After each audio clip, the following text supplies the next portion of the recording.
is amazing. Have you ever seen my room? I mean, I've seen it on stream. Yeah. This is it. This is awesome. Okay. You're live right now? Yeah, you can see it. Oh my god, I see myself. Yeah. This is a cool setup, man. Thank you. Chad, see, I told you he was coming. Well, what are y'all doing? Oh, I'm trying to beat Mario, but it's impossible. Mario 64? Yeah, it's stressing me out. Which is this dry docks or what? Wait, you know Mario? Of course I know Mario. Really? I thought you like never played games and stuff. What are you talking about, dude? I like failed out of college because I was playing too many video games. Really? I thought you were like a top Really? Wait, what game were you playing? So I played a ton of Diablo 2, and I was trying to climb the ladder in War 3. Oh, nice. But Mario 64 is one of my favorite games. Yeah, no, this is Dire Docks. Yeah. I can't see it. It's this one. It has the best music in the game. It does. That is very true. Yeah. That's 100% true. I didn't know you were a gamer like that. That's crazy. Wait, yeah, so dude. I forget. How much older are you than me? I'm 40. Yeah, you're 40. I'm 28. Yeah, so I'm an old man. Yeah, but your hairline's immaculate. For now. Yeah, but when I feel like by the time you're 40, your hairline's good too. Your hair's lovely, dude. Where? Maybe back here. You have like a perfect hairline. You're like, oh, but I'm 40, and you're gonna keep that. Like for me, mine's long gone, and I'm only 28. It's so. You want to talk about hair? We can do this. Sure. Okay, so a couple things to remember. So Andrew Huberman had a pretty good podcast about hair, but I think there are a couple things to remember. So the first is that since you're jacked, that can actually accelerate hair loss because what happens, you don't lose hair, you just have very, very fine hairs. So the hair actually transforms into like a very, very short and fine hair, which is driven by testosterone, or actually a derivative of testosterone. So wait, so people who have nicer hairlines have less testosterone, or like more of a normals? So it's a little bit complicated, but like basically, the receptors in your hair are responsive to a certain kind of testosterone, and either the responsivity, as those receptors increase, you lose your hair, or as your testosterone increases, you can lose your hair. Crap. The other thing is you can do things like scalp massage, and then you can also there's theoretically some diet things. So my dad, when he was 64, started regrowing his hairline. It's really wild. He was he went to India and stayed with a naturopath and discovered some kind of diet that promotes hair gain. Is your dad here to speak to the class and let us know what He passed away a decade ago. So the knowledge, and then the person he studied with, which I spent a couple months with in India, they never passed that part of the secret, but I think I've got a couple pieces of the formula. Oh, well, share it to the class. So I think it has to do with a certain kind of wheat that is eaten. So you need to eat whole wheat on an empty stomach before you eat anything else and exclusively.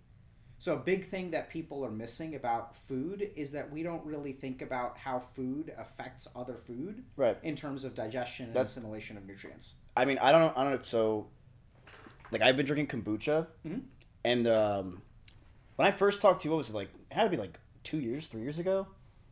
Damn, that's crazy. So when I first talked to you, and even up till about a year ago, I had a very bad diet where basically all I was doing was I was eating a bunch of processed foods that I didn't realize how bad they were for you.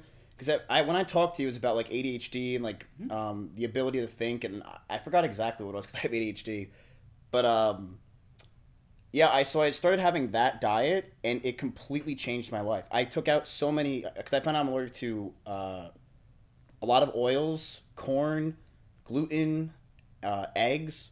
Cut it all out, and I've lived such a better life. You look great, dude. Yeah, it slimmed me down dramatically because I just started eating not processed foods. But the thing is, it's the problem with a lot of people. I mean, it's so expensive. Or it's either expensive or it's a pain in the ass. Well, yeah, I mean... Or it tastes like shit. Yes, to all of the above. Yeah. Yeah, I mean, I think it's it's really hard to eat healthy. I mean, there's tons of health benefits to it. There's all kinds of stuff around inflammation, and even I don't know if you're familiar with this stuff, but your gut bacteria is probably completely different. The kombucha. So I was told by my doctor that my stomach... Because I was just I don't eat fat. I don't eat a lot of crap. Why do I look fat? And she told me, she's like, it's because it's not you, it's your gut. Your gut is so inflamed that you, or something like that, basically made my stomach just stick out. And I'm like, what? What the hell? She's like, you have to drink kombucha. She gave me some other shit. She's like, take out all this stuff and don't eat like this shit. I stopped, and it completely changed my life. So there's a really simple test that you can do to see what you should and shouldn't eat together, which is if you're eating something, just eat one kind of macronutrient. So, like, if you're eating, like, let's say rice, like, you can just eat rice, and then see which foods, if you add on, start making you burp. Oh, okay. So what you'll find is that there are certain things, like, you can eat, like, meat and rice together, but if you start to eat fruit, I think, or if you eat, like, fruit and dairy together, you'll start burping. And generally, and the reason you burp is because there's something going on, and the reaction creates gas, right? That's why we burp. And then a lot of this stuff, I mean, you're talking about inflammation, but there could also just be, like, gas production. Yeah. No, I think that's interesting because I used to eat a lot of Chipotle and I eat a lot of that stuff. What I used to actually do, and I don't think my stream knows this, but you can't hear him. Oh. I can move. Oh, hold on. Whoops. There's an iPad on the ground. No, just roll over it. That doesn't sound right. I'm going to unplug this, okay? Oh, that's my gotcha pad. What does that mean? You said you play video games. It's for, like, Genshin Impact? Oh, okay. But does it, can you play on an iPad? Like, I know they have it, but do you actually play? Oh, you can, you talk to Tectone for, like, 5 minutes. Of course, that's literally what he does. On that, though? iPads, on his phone. With no controller or anything? It blows my mind, too. Listen, I'm a controller guy. I like to play games with the controllers. Very little with this. Did you ever play WoW? Yeah. Oh, you did? Yeah. Yeah, see, I was a big WoW guy. WoW and Mario. That's it. What class did you main in WoW? Druid. Nice. So does that, like, tell you something about me? Because you smiled. I mean, I'm just recalling. I can guess what you did. What? What would Dr. K do? You were a priest. Shadow priest. That's what people would think, but actually, so this is interesting. You were some kind of caster.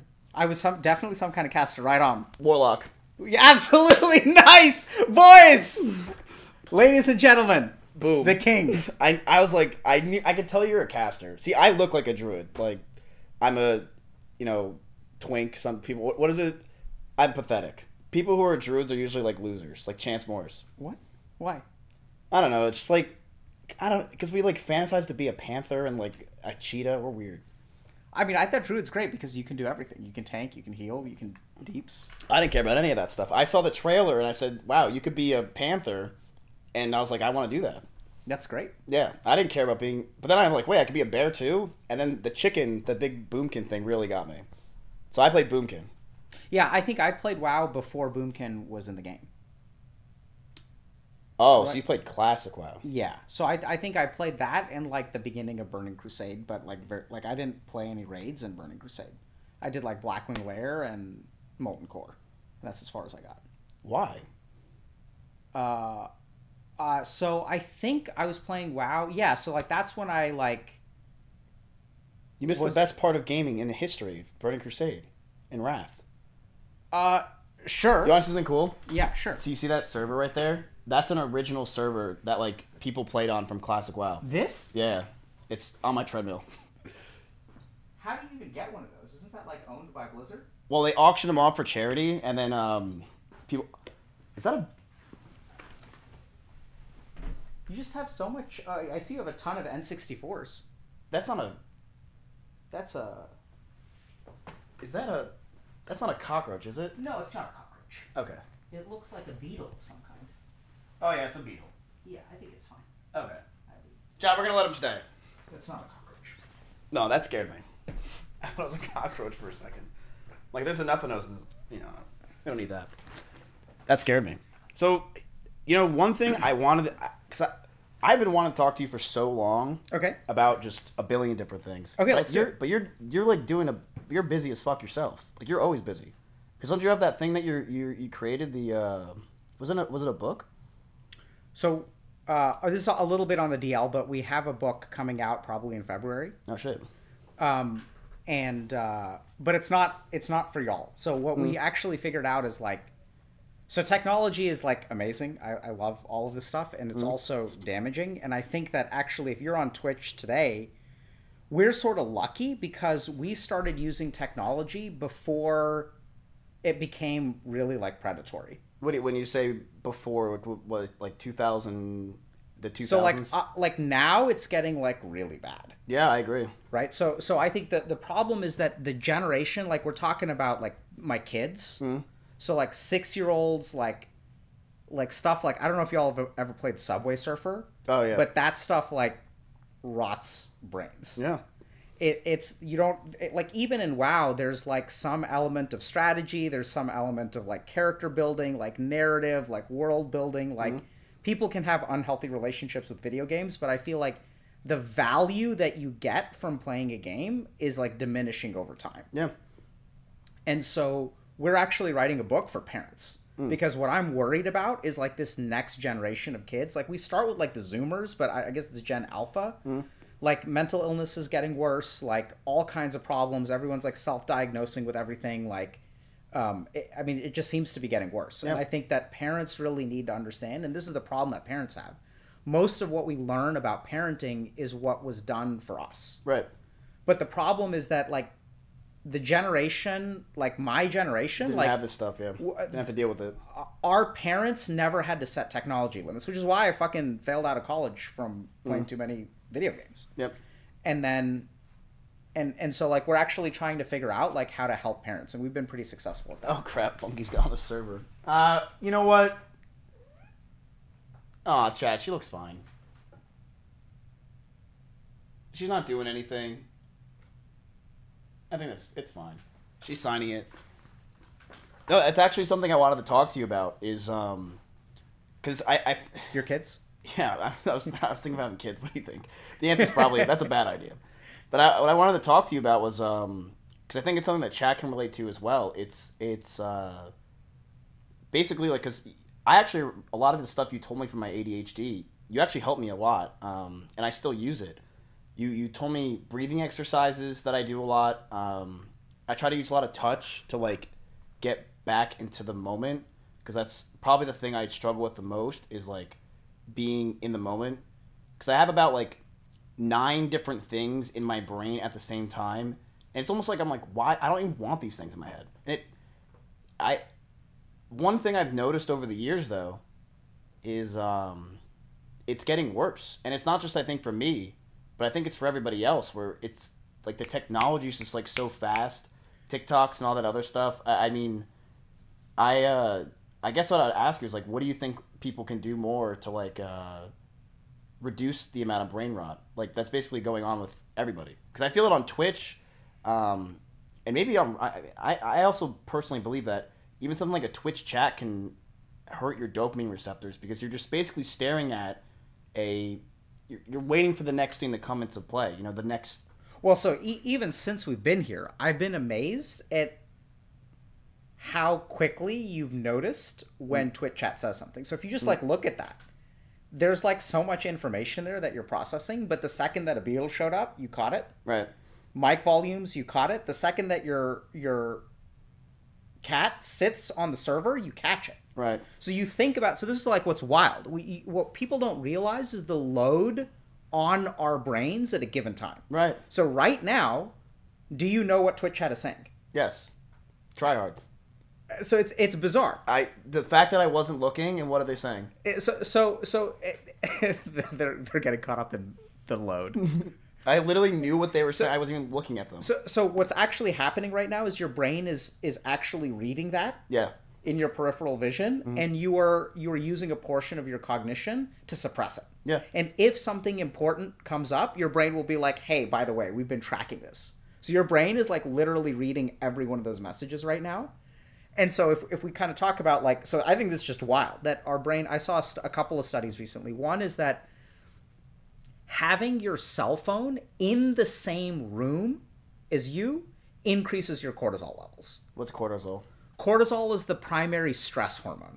So when we talk about like, you know, we're chronically stressed all the time, like literally having your phone in the room, they've done studies where they just check people's cortisol. And it's just whether the phone is in the room or not. And it stresses you out, even if it's not doing anything. Yeah. So they've also done studies that show that having the phone in the room leads to what they call brain drain. So this is when, so if you think about, like, let's say your phone is here, right? Right. If we think about it, we always have an impulse to check our phone. Yeah. Like, if we surrender to that impulse, we pick it up and we check it. But even when we don't give in to the impulse, that impulse is constantly there, and our brain is actively suppressing it. Yeah, you can feel like your heart rate increase from not checking it and stuff like that. It's crazy, man. Yeah. Like, there's all kinds of stuff. And then there's, like, even weird things, like, people talk about cortisol, but then there's other molecules in the brain, like something called CRF, which causes the release of cortisol. And CRF is kind of weird because most people don't really talk about it much, but it's really interesting. But when we use technology, our CRF levels go up, and CRF makes us more vulnerable to addictions. It's, like, really bizarre, like, how it works in the brain. I can go into detail if you want, but it kind of, like, if we think about, so it's a stress hormone, right? So it's, like, signals stress, and then if you kind of think about it, when we feel stressed out, what do? Our brain wants to relax. Yep. And so if CRF levels are high, which just being in the same room as the cell phone, increases our stress level, and then some parts of our brain are like, hey, we're feeling stressed, we need to make that go away. And so, like, having your cell phone in the room makes you more vulnerable to addiction, like, literally. Now, we're not even talking about technology addiction, we're talking about all of the coping mechanisms that you use. Right. And it's a little bit of an it's a big extrapolation, but, like, it's bizarre when you're kind of talking about it, like, things are getting worse. I see you doing a lot of things that are better. It terrifies me if you feel like you're declining, dude. That's, like, because your frontal lobes they should be peaking right now, dude. I know. I think it's just well, I mean, I've had a lot more additional added stress over the course of the years, you know. So I think that stuff might have done it as well, but I just feel like in general, it's very hard for me to. It's one thing I've had a problem with since I was a kid with ADHD. I just want to be present, and what sucks is, I've noticed a lot with my friends. Like, my brother was here the other day. He's like, "Remember when we did this? Remember this? Do you remember this? We had this picnic. This was a crazy time." And I'm literally just looking at him like, "No, I don't remember any of this." And he's like, "How do you not remember anything that you did when you were a kid?" I think of some stuff, but it's like not anything crazy. And I think the problem was, even when I was a kid, I'm never present. I'm always thinking about something else. Things are always in my brain where it's just not really there, like the monkey clapping. And I want to. I always said this when I was a kid. I'm like, you know, when I get older, because people lose their ADHD, right? Usually when they get older, some people do. I was hoping 20 to 25% of people. I was hoping that would be me. I was like, okay, maybe, you know, I'm a wacky, dumb kid, but when I get older, it'll go away. But it's definitely gotten, I'd say, worse. And that's because when I was a kid, I was already, you know, not really fully there. But now with added stress, it just has made it so much worse. Where I genuinely have it's very hard for me to feel present, and it's hard for me to remember anything. I really don't remember 99.9% of my anything, and I don't know what to do. And I don't know if it's like the technology or if it's stress. Yeah, so I think there are a couple things going on. So let me ask a couple questions first.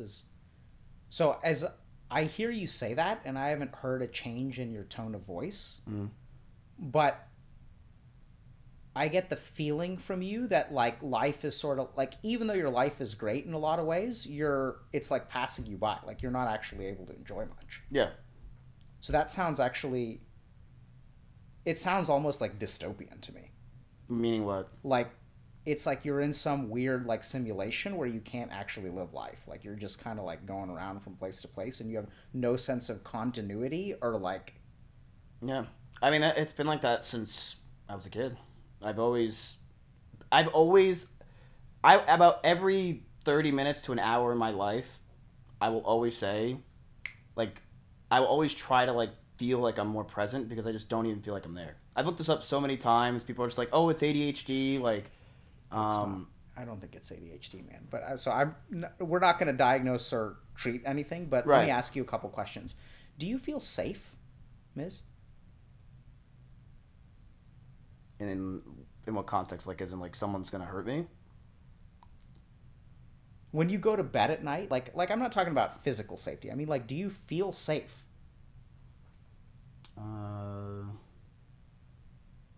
Well, in terms of physical safety, usually no. Usually no. Okay. No way. I was hoping that was a given. No. But what's like? And in terms of non-physical safety, okay, shit. Like what do you mean by that? So, I can't tell if I'm doing a bad job of explaining it, or the fact that you can't answer it is the answer. Right? So, like, when you go to bed at night, are you worried? Oh yeah. When you wake up in the morning, are you worried?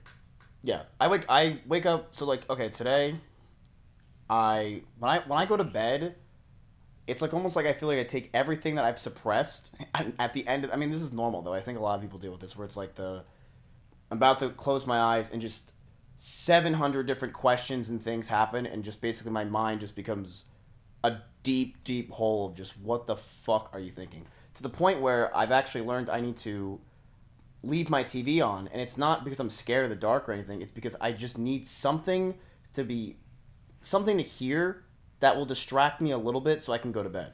So studies show that people with ADHD, if they use some kind of white noise, it actually improves test performance. Yeah. And it's really, anyway, we won't, there's another. So let's talk. Yeah, that's 100% true. So, I definitely feel more present I put on brown noise, and I feel better. I did a stream the other day, and I'm just thinking about that stream, and I don't know how far to go into this, but so I did a stream about trauma, and it was like, I think, one of our best performing streams on Twitch, and like I had a revelation like about 2 or 3 years ago that, so first of all, trauma is like what I would call the chameleon of like mental illness, because it masquerades as all kinds of stuff. So there are so many people that once, like I've just been reading a ton of papers on trauma, and like a couple things like clicked for me. So what I'm hearing you kind of describe is not, so you have problems with attention, right? But if we kind of think about it, like problems with attention is kind of like fever. It's not a diagnosis, it's a symptom. There are all kinds of things that can give you problems with your attention. If you use too much Adderall, you'll have problems with your attention. If you use too much alcohol, you'll have problems with your attention. If you've got a fever or COVID, you'll have problems with your attention. Right. If you're depressed, you'll have problems with your attention. If you have ADHD, you'll have problems with your attention. What I'm hearing from you is that usually people with ADHD will be distracted, but like it sounds like you're unplugged from your life. Basically. That sounds more like dissociation or depersonalization. No, I deal with that hard.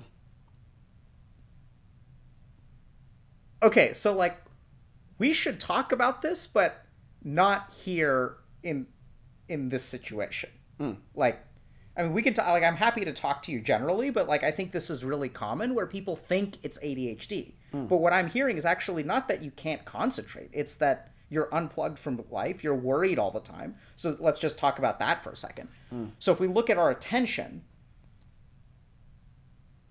if you're thinking about 10 different things, that could be more like hypervigilance. So it's like your mind is in danger mode. So it's constantly scanning the environment. Like, let's say that I do that. Okay. So like if I'm worried that there's a tiger, like I'm going to be hypersensitive to like every single twig and footprint and noise because my mind is like, we're in danger. Yeah. So we can't, what the fuck? You want to like enjoy a cup of tea? Like, bro, we're about to die. Like, so there are parts of your brain that are hyperactive. Yeah. And then what happens is this is such an overload that we have to like compensate in some way, right? So it's like, okay, this is too much. So then what happens is like we have to unplug. So not only is our brain somewhat automatically unplugged, but then we induce unplugging. We induce unplugging with this. We induce unplugging with things like alcohol or weed or like whatever, right? Because like this fucking circus up here, like we need some relief from it, right? Because you can't relax. Like you know, like do you know how to relax? I feel like it's so hard to relax. I don't know. It's such a tough thing to do. Because the thing is, like, I always, like, say this. It's like when our parents were, you know, they had like 9 to 5s, right? They go do the 9 to 5s. They like have their chores to do. But at one point at the end of the night, or even when I was a kid, you did all your homework. You had the rest of the night to just relax, right? I think one problem that maybe it's just with streaming or whatever is just like you can always do more, and that I think just always gets me. It's like, man, I could just chill and watch a movie right now, but I need to do more. Yeah, this is a perfect confluence of like fucked. Yeah. Like that's, I mean, so you've got work pressure. You know, it sounds like you've got you've got a diagnosis of ADHD, but then I think that you've got to be careful because just because you have ADHD doesn't. So what I'm sort of feeling from you, No, you're 100% right. Is that your stress system is like hyperactive. Yeah, you're right. So you can't enjoy something, and the reason you can't enjoy something is because I'm going to toss something out. Can you afford to enjoy things? You mean like just to like? Do I feel like I can afford it to a point where it's like I'm not talking about dollars and cents. I'm talking about like, can you pay the price to just sit down and enjoy something? That needs to change, man. This has nothing to do with, I mean, we can talk about trauma or ADHD, but this is more like spirituality, man. Like, what the fuck are you doing with your life? You know, it's funny. I've always heard this. It's like, I'm a big advocate of grinding your 20s to enjoy your 30s, right? But I think I got a little bit too lost in that sauce where it's basically become you have to hyper focus and try to like climb the most and do the best. And yeah, no, it's bad. I think I don't enjoy anything because I'm just always focused on trying to do better. And the only way I can really enjoy stuff a lot of times actually is like me playing Mario just feels like I can enjoy it because I'm still working. I'm getting something done, you know, whether it's followers or whatever. But when I'm, you know, if I'm watching TV... Who's proud of you?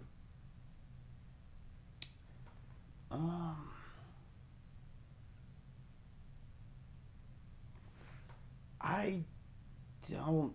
I mean, I say my parents are definitely proud of me. Like, my parents are definitely proud of me.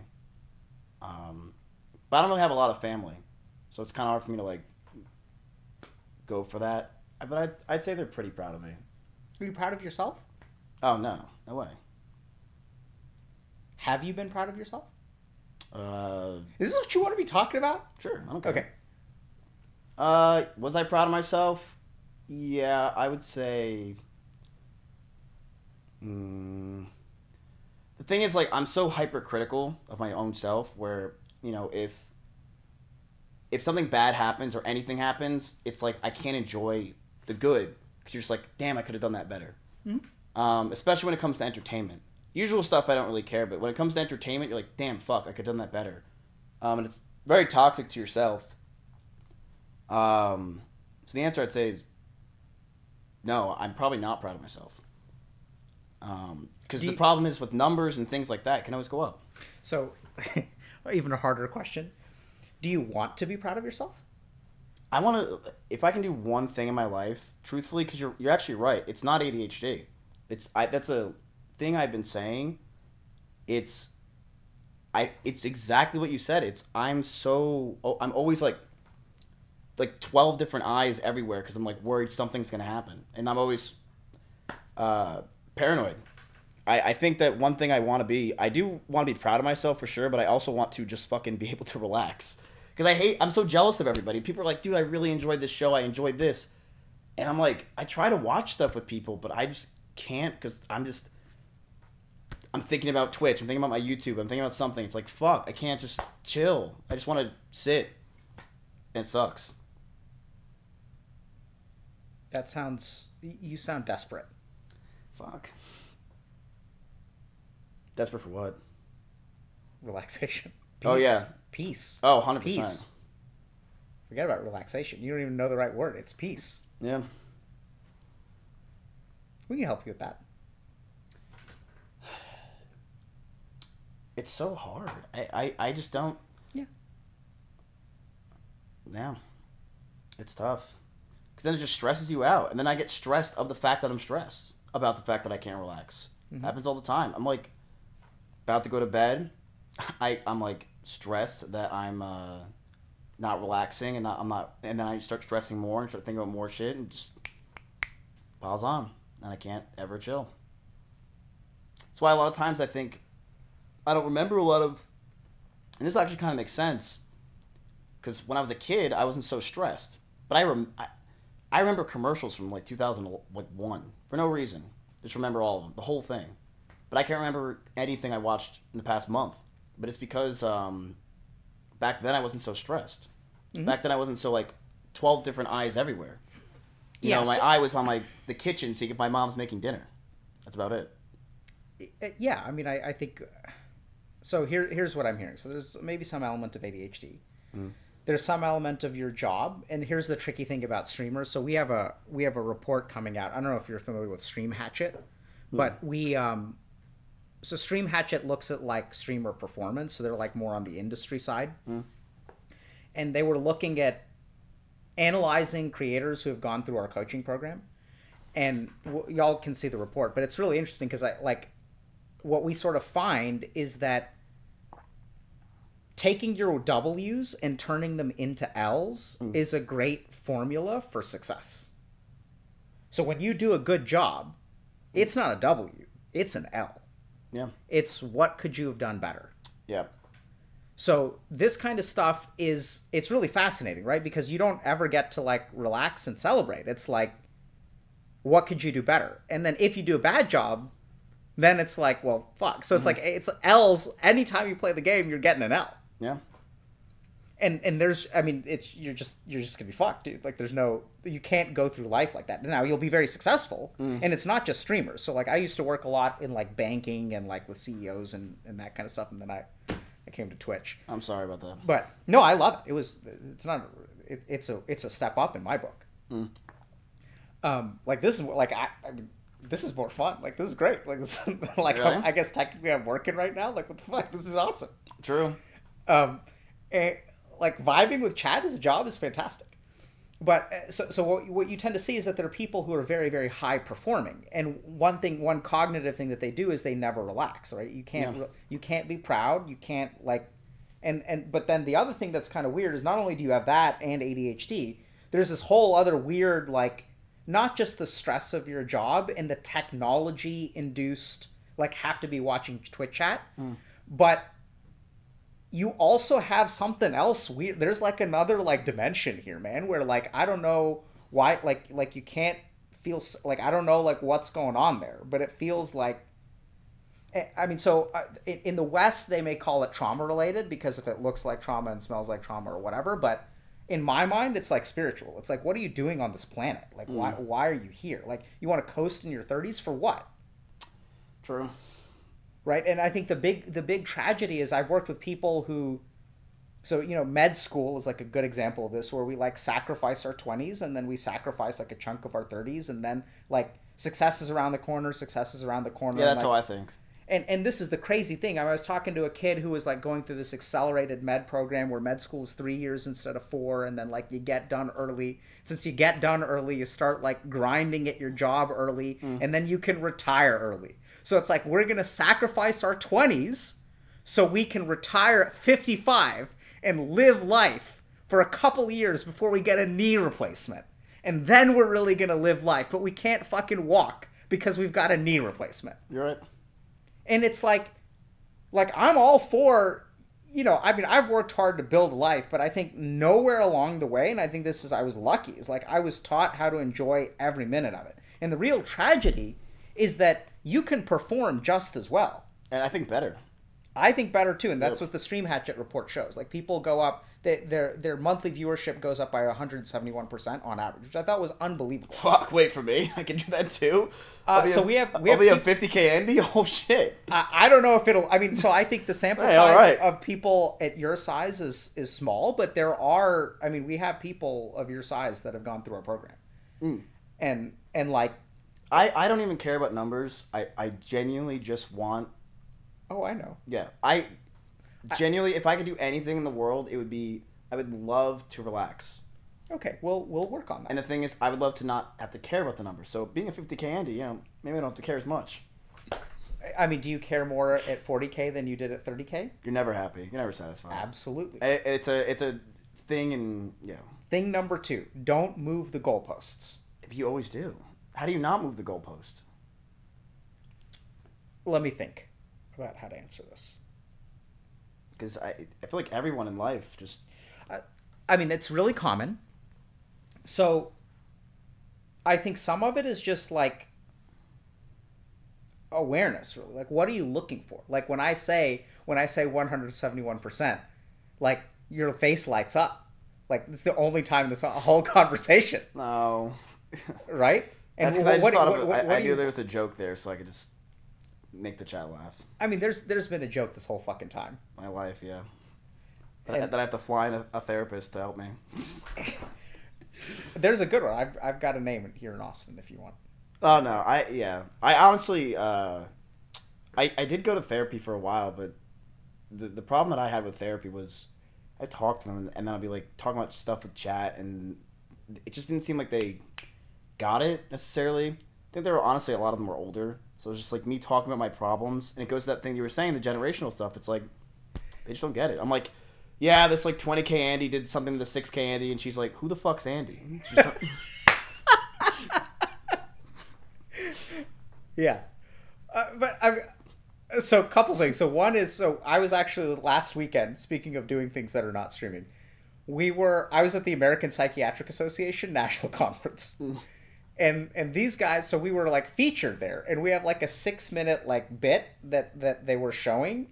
And in that bit, like, Sweet Anita was part, like, interviewed because she was talking about, like, mental health. And she, like, kind of lays the burn pretty hard on, like, psychiatrists. I was, like, a little bit concerned that they're going to kick me out. I mean, y'all would have to watch it, but she's kind of like, you know, just because you know stuff doesn't necessarily mean that, like, you know stuff. Right. You know, and like, she's talking about how, like, psychiatrists aren't necessarily, like, charismatic or, like, with it. And, and I think it's kind of interesting because we don't think about entertainment value or like, you know, force of personality is like what people is the necessary requirements to be a successful therapist. Mm-hmm.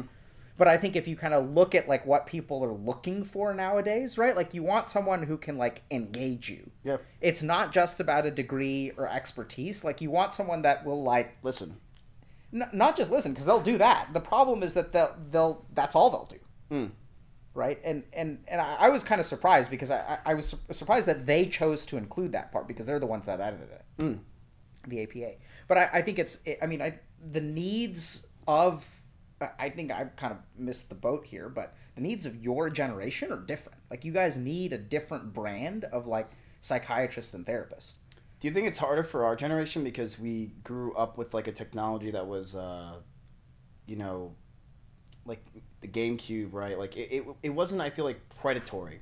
Mm-hmm. Whereas it especially those times, like, okay, you have 4 friends that come over. I mean, it's you know, because if you were hunters and gatherers at the end of the day, all that stuff, but like you know, having people around you, all that stuff, it builds such a character to you, right? And nowadays, I mean, like, kids don't ever hang out with their friends, period. They just are always online. I mean, yeah, kids nowadays. I mean, I just feel bad for them. No, I do too, and it's really interesting. So I talked to one of my friends in college was like one of the original streamers. Like we're talking like back in 2001 when like streaming was just like brand new, like Justin TV, like even in the days before Twitch. Yeah, that's before Twitch. And he said something really interesting. He was like, you know, when you play games like in person or at an arcade, like if someone is an asshole, no one ever plays with them again. Right. But on the internet, you can be an asshole, and there's an endless lobby of, like, people that you can shit on and dump your toxicity into. There's no consequence for toxicity. Yeah. And even when I was at the Game Developers Conference last year, which was wild, but... And they were, like, talking about, okay, like, I was giving a talk about how can you create, like, positive communities. And then I was like, look, y'all... So these are, like, game developers, right? And I was like, look, if you're... You can't tack on some feature at the end of a video game that's like, okay, like, let's create a positive community now. Like, it has to be in the structure of the video game. Yeah. That's the problem with gaming, is that everyone's, like, adding these things at the end of, like, okay, like, let's start banning people, I guess, or, like, muting people or something like that. Or, like, but they tack a feature on that, like, the game is built, right? And then it's just like, here's a community feature. Community has to be a part of it. It has to be baked in. Yeah. And there are a couple of other really interesting things. Like, I think one of the big problems is that the time lag between bad behavior and consequence is so big. So if I get reported in a video game, when do I get timed out? What do you think? Well, it depends on the game. Pick one. I mean, like Roblox, you can just make a new account and just boom, you're back in. When do I get banned, though, from the point of bad behavior? Oh, usually it's kind of instant nowadays, isn't it? Oh, really? Yeah, I'd say so. I mean... That's huge.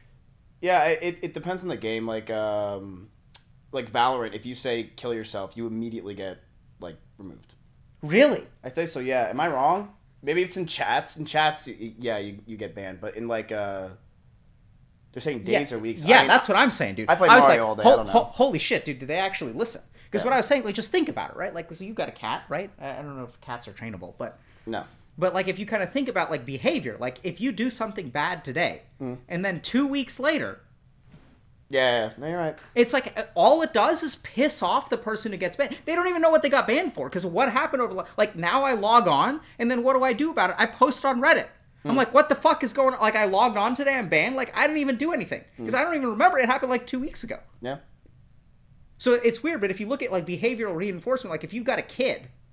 And they, like, shit the bed. You don't yell at them 2 weeks later. And then 2 weeks later, you're like, go to timeout. And they're like, what did I do? And this is the other thing. You don't even get told why you get banned. Yeah. And then you tell the kid's like, what did I do? And you're like, I'm not going to tell you. Yeah. I mean, that's... And then how do they expect behavior in games to be better if we don't even tell people why they got banned? Yeah. I mean, yeah, it's... In, you know, even in WoW, I mean... Back in the day, what would happen if someone was a piece of shit? They'd go to guild to guild. They would try to join that guild. They usually get kicked out. And they would get a name for themselves on the server, right? That's that guy. We don't raid with him. He's a piece of shit.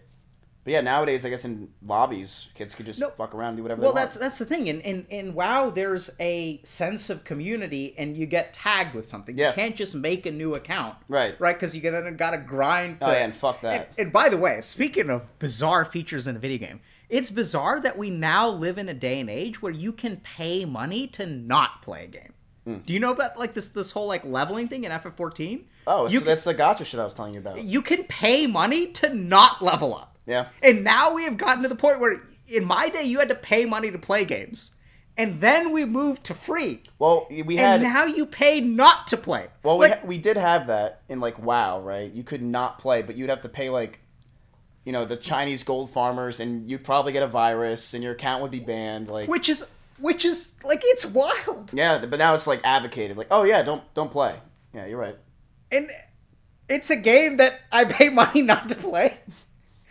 And that's how they're designed, because they're like, okay, like, we're gonna make a game, and it's like, before you eat your sandwich, we're gonna serve you a pile of shit. Open up and eat your shit, and then eventually you'll get the sandwich. And then, like, we're like, what is going on, man?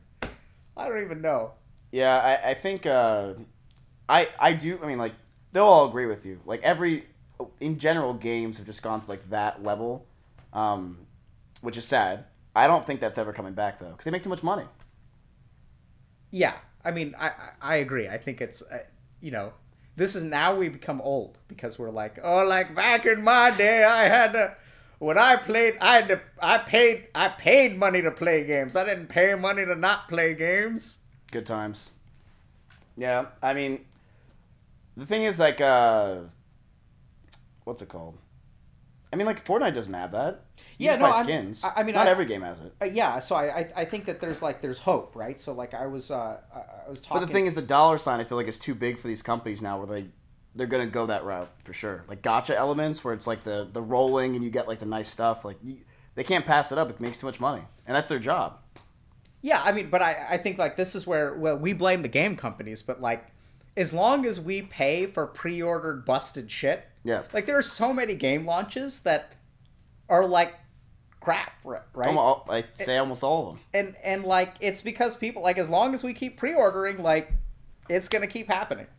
Yeah, but I mean, it's like, what can you even do, right? Because like people are gonna love the gambling aspects. They're gonna love the gacha stuff. Like Genshin Impact, you know Genshin, right? Mm-hmm. Made like a few $1 billion last year. Like, is anything really gonna change unless it's like it's like, you know, basically gets kicked out of the country or something like that, like deregulated or something.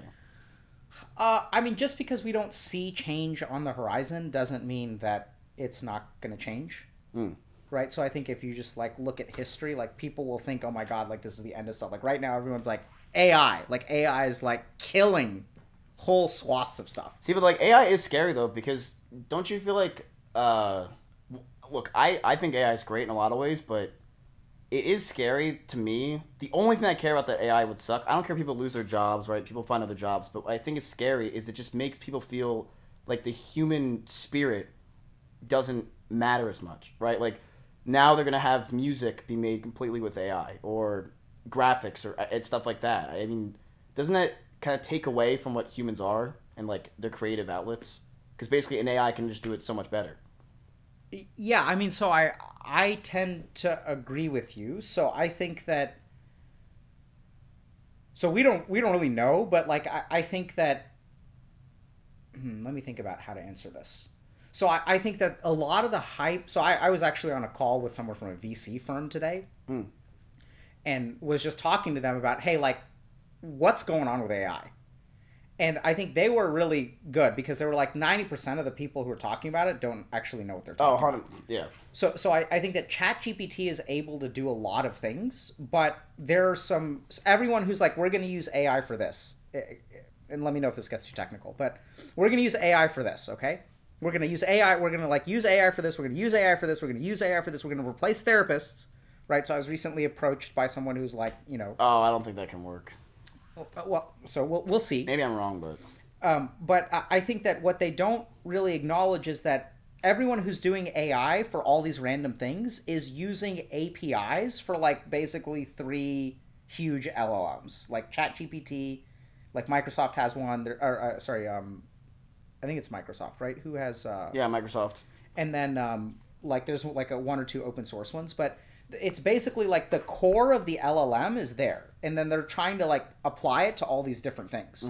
But like the people who are testing out like chatbots for mental health support, the LLM is telling people to kill themselves.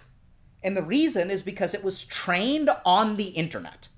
So the core of the thing, so you can try to like make it into like a therapist, but it's basically the collective intelligence of the internet is at the base of the AI.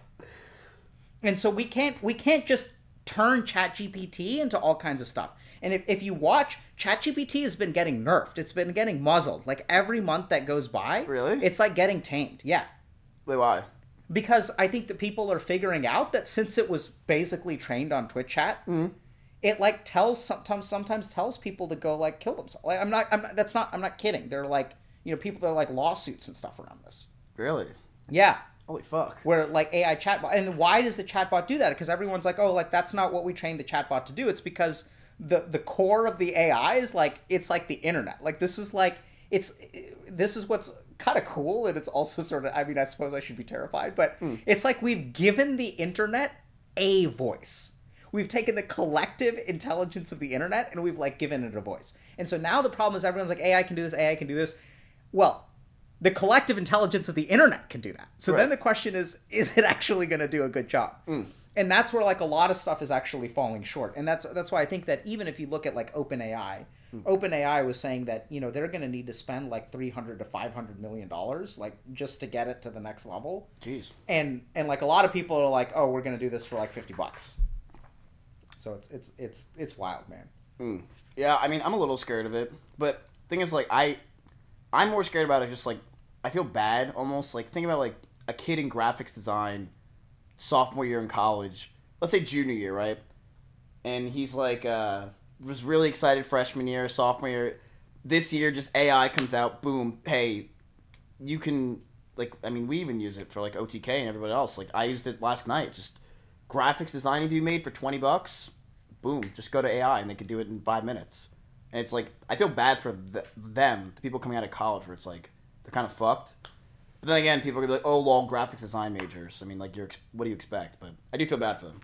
Yeah, I mean, I think it's a huge problem. So or like writing. I mean, for kids, like, they're just using it like crazy to basically do their papers for them. Yeah, so I actually wonder, because I'm with you, that there's like something like, there's some amount of human creativity that I imagine AI at some point will be able to do, but I think it's kind of like processed food. So like you can eat like a chicken nugget and it tastes delicious, but like it's different from like a home cooked meal. I get that, but like I feel like a lot of people with, let's say, music, they're not going to know the difference. You know, a lot of people separate the artist from the art in that way, with music specifically, and I think that, you know, people are just going to be like, damn, that's a good fucking song. I don't care who made it or how they made it, and they might not even be able to tell the difference themselves. Yeah, so that's the question, right? So then the question, so I wonder if many years ago when we discovered the chicken McNugget, or like McDonald's invented it or whatever, would people be able to know the difference? Yep.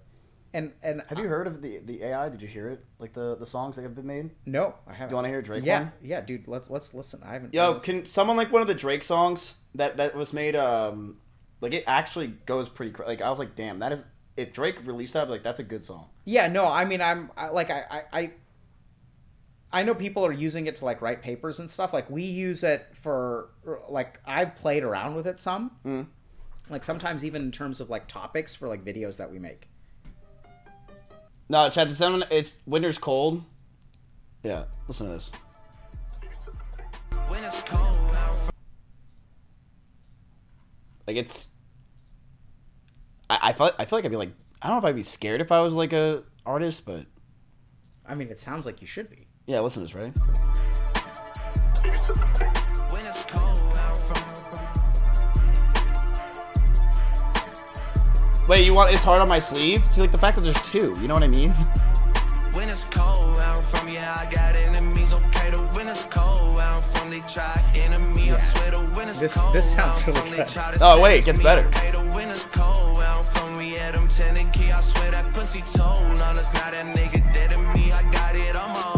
Like if you heard this on the radio, you would be like, oh, that's just Drake. You have no idea. I mean, I don't know what Drake's music is like, so I wouldn't know, but sure. I wouldn't be able to tell it's AI generated. Yeah, you have no idea.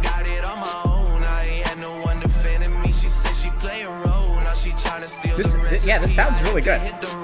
I may like this more than real Drake. See, and that's what I mean. That's my fear, is that it's just getting to that point with AI. It's just the creativity, and I think I think a lot of people have pride, and a lot of their self-worth goes into what they do. Like for me, a lot of it's like making people laugh and, you know, stealing their Twitch primes every month. I mean, a lot of people have like, you know, like let's say a construction worker. It's like, you know, his pride and who he is, a lot of it comes from being a construction worker or having that job. And for it to just get completely not only replaced by AI, but better, I feel like it's a scary thing for like the human spirit almost, where it's like, you know, do we feel less worth? Because the reality is we are. And I think that's never happened before, where it's just like we're just not we're not good enough.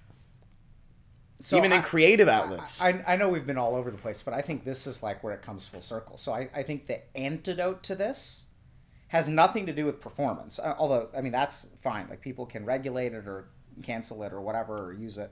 Do you usually talk about just one topic with people?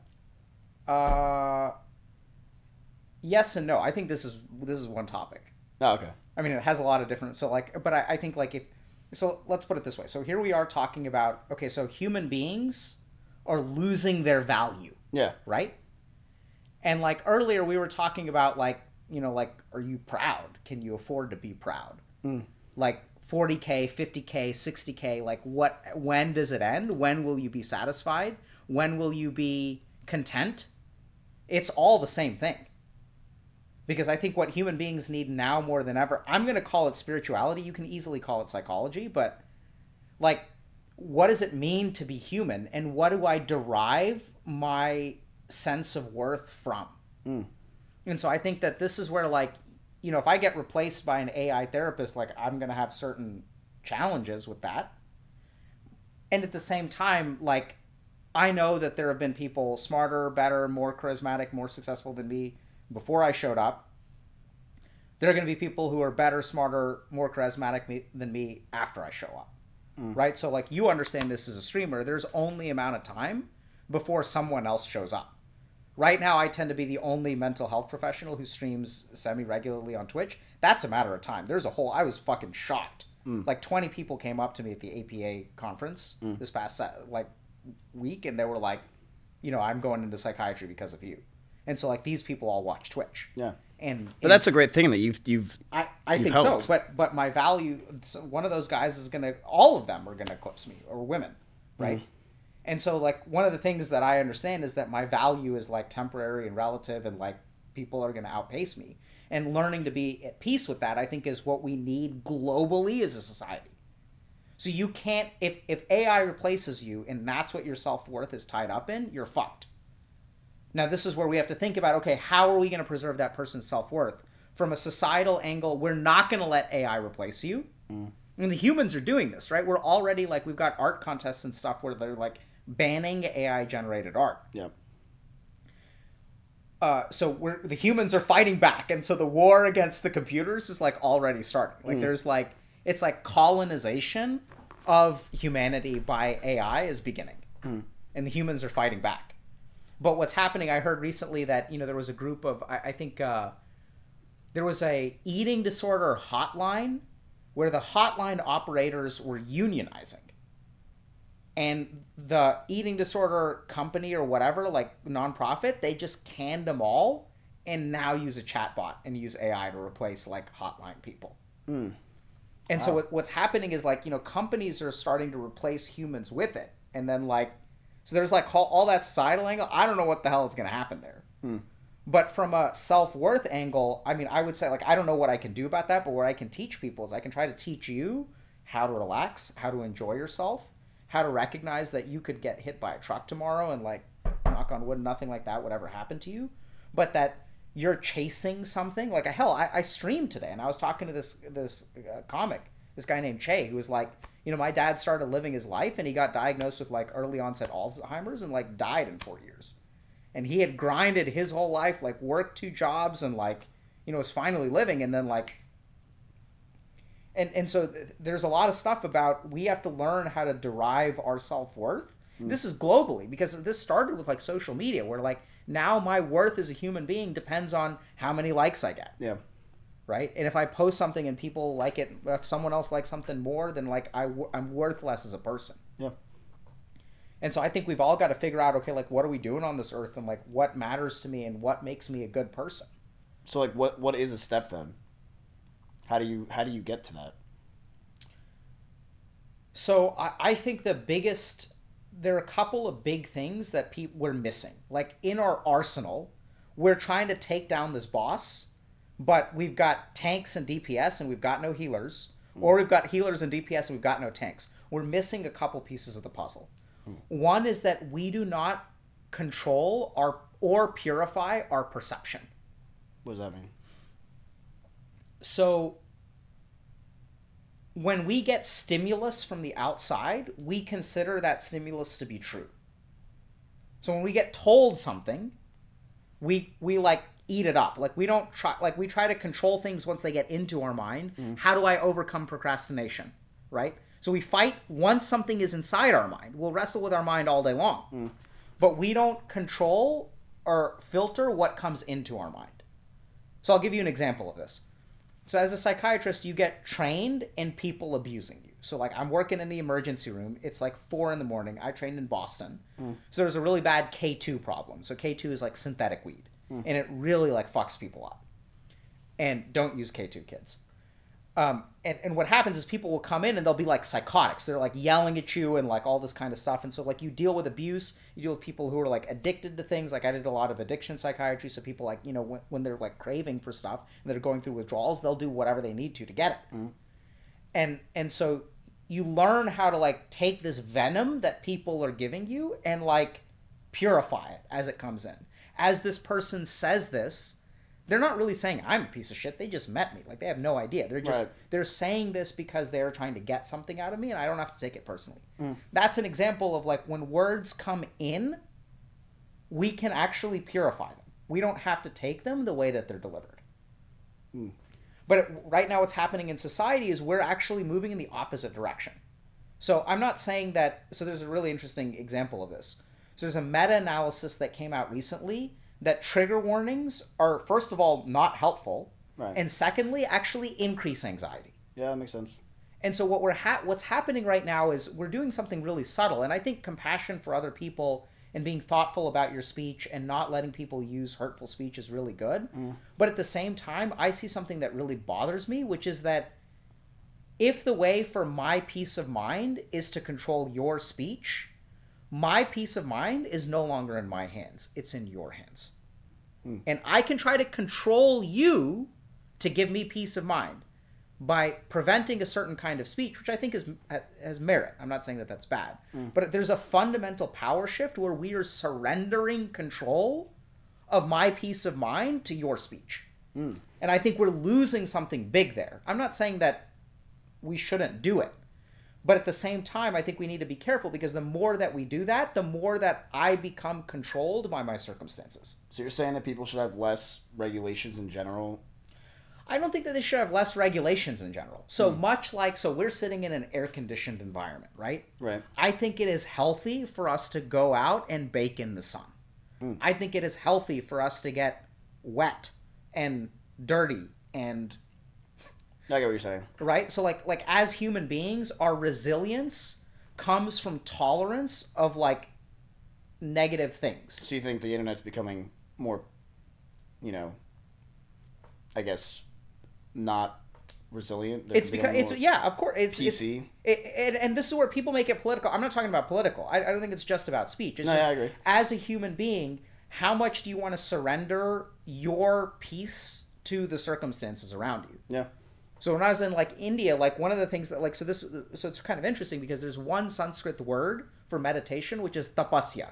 And tapasya actually translates into penance or suffering. So what yogis would do, and sometimes you'll see these like, they'll sleep on these beds of nails and all this kind of shit. There's also like these pictures of these people who like hold their arm up their whole life to where they atrophy, it solidifies and calcifies, and they like lose an arm. And it's like, what are you doing, bro? I don't recommend that. But, and I think that we've become kind of intolerant, and we're becoming human beings are becoming fragile. They are, yeah. I think a lot of people would agree with you. I do think we're becoming more fragile for sure. And this is where we also kind of see it with technology, because now, like, I was just talking about this today, where in the past, if you suffered as a human being, you were sort of forced to do something about it. Like, when I got made fun of every single day at school, which is what I did, I had to learn how to cope. Yeah, now there's... And now what happens is, I mean, still people get bullied, and I'm not saying that we should, like, run everyone through the bullying gauntlet. No, we should, yeah. We really shouldn't. I mean, that's not good. And at the same time, I think one of the biggest problems is now when we suffer, we can, like, use shit like this to make it go away temporarily, but we don't actually grow or become resilient as a consequence.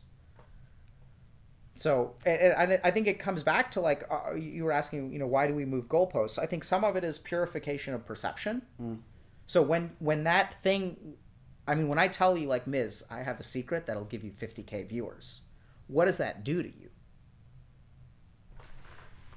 Like, what happens when you hear that?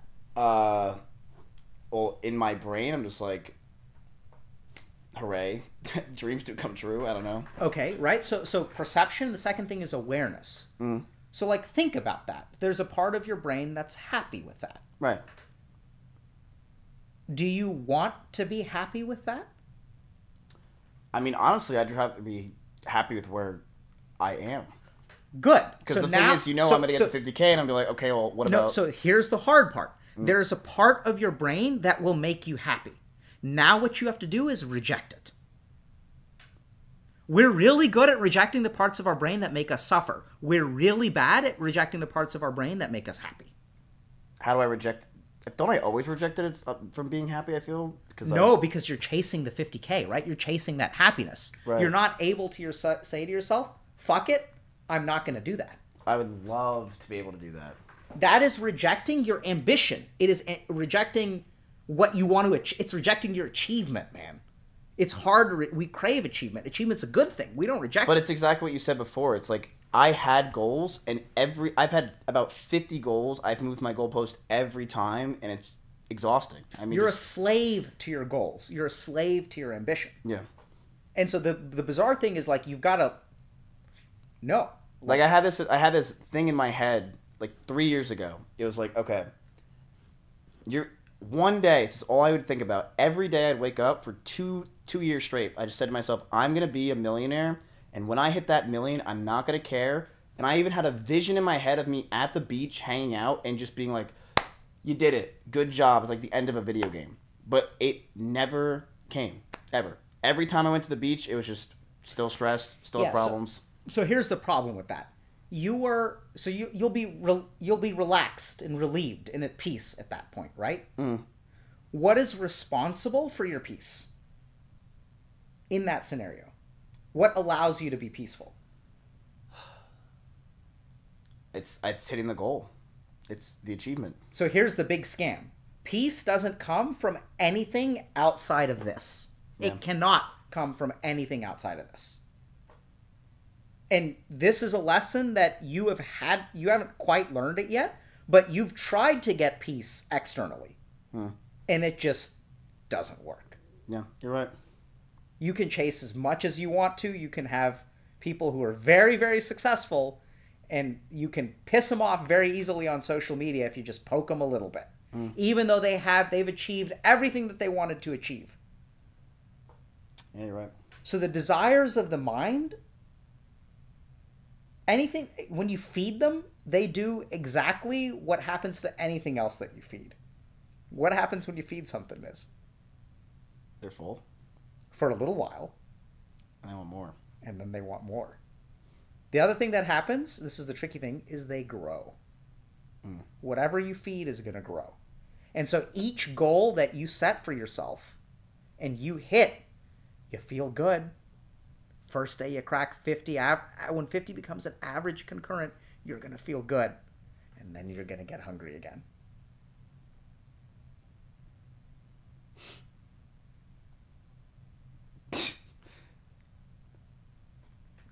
You're good at your job. Oh, you're right. What do you...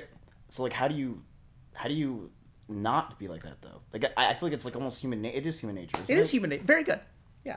Yeah. What are you feeling right now? I just hate how you know all this, 'cause it's true. So, have some... Come here. This is the advantage of this. Okay? We're going to help you, dude. We're going to... That would be great, because I would love to not care. It's so hard, though, because then you have, like, how do you even describe it? It's like, shut up, chat. You have, like, people who are going to be like, oh, you fell off, this and that. You care. And then it's, I don't even know. It's so hard to just relax. I don't know. I would love to. I mean, to be able to just, like, relax. Like I said, I'm envious of people, because I see it all the time. People, my friends from home, they're just, like, enjoying themselves playing games. I'm like, I'm like, yeah, I got 7 different things I got to do. I got to fix this, do that. I have to stress about tomorrow. It's like, what about today? So it's going to take a while. You can absolutely get there, dude. Thousands of people have gotten there, but millions of people have gotten there before you. You scare me with thousands, yeah. Million sounds better. Yeah, I mean, like, people, this is... I think that'll also help me be more present-minded. Because if I'm just not caring about everything, then I will probably just be more... It's going to all come together, dude. It's going to be like a set of dominoes where you set one going and everything is going to fall, okay? So I've helped, I want to say hundreds, but that's probably not fair. Maybe like 50-plus people do this. So I know it's going to sound kind of weird, but, like, you've got to train yourself in awareness and really pay attention to what's going on, and then you need to drive your mind in the right direction, which is going to be way easier than you realize. So it's going to start with something, so I know you've got a pretty specific diet, but what I would say is, like, it starts with something really simple, which is to understand. So you have a craving in the mind, right? And we go about trying to satisfy our cravings, right? Yeah. So what you need to learn, and I can't explain it to you, you have to understand it. It's kind of like I can explain to you, you can watch porn and you can have an idea of what it is to have sex. I know that you've never done that, but no, you know, we're gonna wait until marriage. And but there's a certain amount where you gotta strap into the saddle and you gotta go for a ride yourself. Right. So what I would almost say is, like, let's take, like, the example of a cookie, which it sounds like you don't eat gluten anymore, so I don't know if you get cookies, but no, I get it. So if you eat a cookie, like, we think about eating a cookie as a good thing, like, I want a cookie, right? And then if we sort of think about it, like, if I eat a cookie, I'll feel good. Right. And if I eat a second cookie, I may feel good. And then if I eat like a third cookie, I kind of don't want it anymore. And so if you really think about it, the satisfaction of a cookie is actually plagued with unhappiness. So the first is before I ate my cookie, that was a craving and that was painful. Yeah, you're right. It hurts to crave. Then I get some amount of enjoyment, but then I get like the enjoyment of the first cookie can never be lived up to with the second cookie. So now even with the second cookie, I get some amount of disappointment. And then I get guilt after eating 2 cookies. And then like, the next day I look at myself in the mirror and I was like, why did I eat those 6 cookies? And then before you know it, you want the cookie again. And so the whole cycle repeats itself. And so like, what are you actually buying here? You've got craving and suffering. You've got some amount of temporary enjoyment. You've got the longing for that previous enjoyment with the second thing. And then you've got guilt afterward. And then you move on to something else. And then the craving for the cookie comes back. So now you're buying, like, let's say 10 units of suffering for 1 unit of pleasure. And it's just a bad fucking trade. Right. And just like anyone who understands the lottery, like once you understand the lottery, you stop playing. Like once it really sinks in, like you can intellectually explain someone your gotcha pad, right? You can intellectually tell people to stop doing it, but it doesn't sink into the brain. Right. And the way to get things to sink into the brain is actually awareness. So like it's kind of like, what I would suggest to you is that you don't try to change anything, but you just pay attention to your reactions to stuff. Start watching how you respond to things. And that's like, honestly, the first step. The really bizarre thing is that's also the last step, and it's everything that you need, which people are skeptical about. So then I have to trick them into telling them there's lots of different steps. But honestly, that's enough. It's just awareness? Just awareness. And then the second thing you can work on is perception. But wouldn't being aware also make you not enjoy stuff as much because you have to think about? Awareness is not thinking. Oh. It's actually the exact opposite. So let me put it this way. So the more you're thinking, the less aware you are. Yeah, that makes sense. Right? It's weird. People don't realize. Awareness is actually beyond mind. Doesn't exist within mind. And that's how you can be aware of your mind. The subject and object can never be the same. Okay, I get that. Right? Kind of weird, but yeah, the subject part got me. But I understand what you're saying with the fact that you can never look at yourself. My God. Right? So you can look at a mirror, but you're looking at an image. Yeah, you're right. The eyes can never see themselves. The faculty of perception, you can't perceive yourself. Which means, if that's fundamentally true, if it's a truism of reality, what that means is that if you can see your mind, you are not your mind.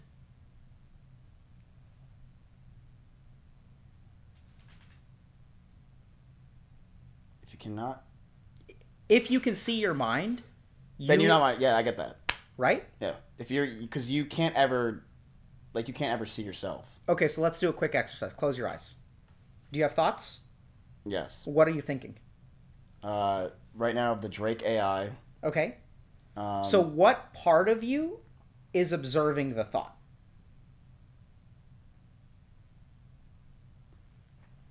My brain, my frontal lobe. No, I mean, that's a scientific answer. So you're not allowed to say, I mean, that's not sort of true, sort of remarkably true, but it's sort of a scientific answer. But it's like, from an experience standpoint, like 10,000 years ago, we didn't know what the frontal lobe was, but human beings were able to observe their thoughts, right? But the thing is, there's a part of you that's watching that is outside of your thoughts. That's the watcher. Is the watcher me listening? Yes, good. Right, so here's the wild thing. So is it okay if I touch you? Yeah. Okay. So now I want you to, when I'm doing this, what's happening? What are you observing? So much better in person. That you're touching me, and then... And what's happening to your thoughts? They're going away. Okay. So now it's kind of interesting because we're moving towards no mind, even though you can feel, right? So what's kind of interesting is that this part of you is actually what you are. So it's the part of you. So the interesting thing is that who you are is that which experiences. It's not a name. It's not a desire. It's not a goal. Thoughts and emotions are all part of the mind. But all those thoughts and all those emotions are experienced by something. Okay. And so we use things like mindfulness techniques, right? Okay, that makes sense. Right? To pull away from our mind and Like be more centered. like brown noise. Or like white noise, right? Yes, for some people, yes. So the key thing is there are certain things that we can do that will shut down the thoughts and emotions and leave us with pure awareness. So here's the tricky thing. When we use drugs, we can attain some state of bliss because we are getting rid of thoughts and emotions. Right. Because a lot of our suffering actually comes from the mind. Yeah. And this is the thing, as long as you chase shit in the mind, you're going to suffer. Whether it's a cookie, 40K, or 50K. Yeah, it's never going to end. But the more that you can step out of your mind, like, eyes closed. Let me know if this gets weird for you at some point. No, you're good. Right? So, like, how many viewers do you have right now? 22,318. Do you care? No, not as much, actually. That's it. You get really good at that. All of the faculties of your mind are like controlling a character in the video game. And the character can take damage. But as long as you are centered in that subjective awareness, it won't bother you. That actually makes sense because for me, I actually, like, my mind's racing all day and I will feel, I actually will feel a lot of times better or more, I guess, relaxed and more present when something else is in the area that kind of takes that away. Like I play Pokemon Season 1 all the time. It's basically this to me, where it's like it's something else is slightly gauging my attention to the point where I'm, but doesn't drugs basically do that, where you're just like kind of... No. So the problem with drugs is that they dull the awareness. Okay. Right? Because like you lose yourself. So the reason that they feel good is because they move us away from mind. So they take away the suffering, but they don't necessarily give us pure bliss. Do people ever tell you about like microdosing shrooms? I think it's a bad idea. Okay, because I actually used to do that a lot. I know a lot of people still do it a lot. This is one of the things. So if we talk about shrooms for a second, the data actually suggests that like decent doses are more therapeutic than microdosing. And there's a meta-analysis that recently came out. A meta-analysis is a collection of different studies, by the way. So like one study may show this, one study may show this. We got to put them all together and then really figure out that microdosing shrooms is basically like harmful. But subjectively, it helps people feel good because the way, this is what's really interesting. The mechanism of action of shrooms in the brain is the same as meditation. So they disable our how can I say this? Our wrapped up sense of identity. And the problem is that so much of our suffering comes from identity. And I was reading this old text today. It's kind of, I'm going to just go off on a tangent. No, go for it. But, so for example, selfishness comes from the inability to understand that, so this is kind of weird. It just clicked for me, but I'm going to try to explain it. I've never explained this before. So selfishness is self-love, right? And what we do when we love ourselves is we become selfish and we harm other people. So self-love is a good thing, but the only reason that selfishness is harmful is because we don't realize that we are not separate from other human beings. The moment that you realize that you are connected to other human beings, self-love becomes compassion instead of selfishness. And if we look at the mechanism of action of psychedelics, one of the things that it does is it breaks down the individual barrier. And so you feel connected to everyone else. And once you feel connected to everyone else, you feel compassion towards other people. True. And so this is what happens in meditation, where like I'm going to do something wild. How do you know I exist? You don't. Right. So what am I? I'm a manifestation of you. I'm created by your mind. I exist here in this place to serve you. I'm part of you. I'm on your team. I'm a facet of your mind. Fuck. I used to, when I was a kid, I used to have crazy, like 5 years, it's all I thought about was what you just said. Ms., you are way further along this path than you realize. You're like, you're deep into it, man. Like this is, you're in a good place. I know you're suffering a lot right now, but like, you're in that point where you're in an airplane, you can see everything, then you enter the clouds, and you're going through the clouds and you can't see anything. And then you break up above, and then suddenly everything becomes clear. Like you're in the cloud layer. When do I get out of the clouds? I feel like it's a long flight. It is a long flight. So when you get out of the clouds depends on how much time you sit in awareness. So I was rubbing your head. I've rubbed it a couple times. I'm happy to do it a couple more. It feels good. Yeah. But I think the more like, so when you eat, and I mean you can do formal practices and stuff like that, but I think there's like a whole like, there's a whole like regimen. Do you meditate every day? I would say yes and no. So I do formal meditation practices maybe half days. Because you taught me meditation practice. I still do. Like, when I used to get, it's like in September, October, November, December area, I used to like basically have panic attacks about 5 times a day. And what you were teaching me, you taught me the third eye, and it was like I would basically be breathing and focusing on nothing besides one point of my nose, and I would just basically try to do that for like 5 minutes. It actually does help a lot. I was like way less stressed. Yeah, so now what I want you to do, you're ready for level 2 of that practice. So don't just focus, but now, I don't know how to split this, that awareness that's like back here? Yeah. Do it from here. Don't do it from here. I don't know if that makes any fucking sense. But like when you close your eyes and you focus on the breath, notice the focusing. And sit with the focusing instead of the object of focus. That actually makes sense, yeah. So that and then it's like you'll get it. Because I think a lot of people hear the word meditation, I think they think of it's like more so pseudoscience. There is science to back up like there's tons of science. Yeah. Okay. Yeah. The problem is that I think that the science doesn't capture most of the value of meditation. So the pseudoscience about meditation, I think, is actually more correct than the science about meditation. All this stuff about the self and like the nature of reality and consciousness and all this crap. I wanted to say one other thing.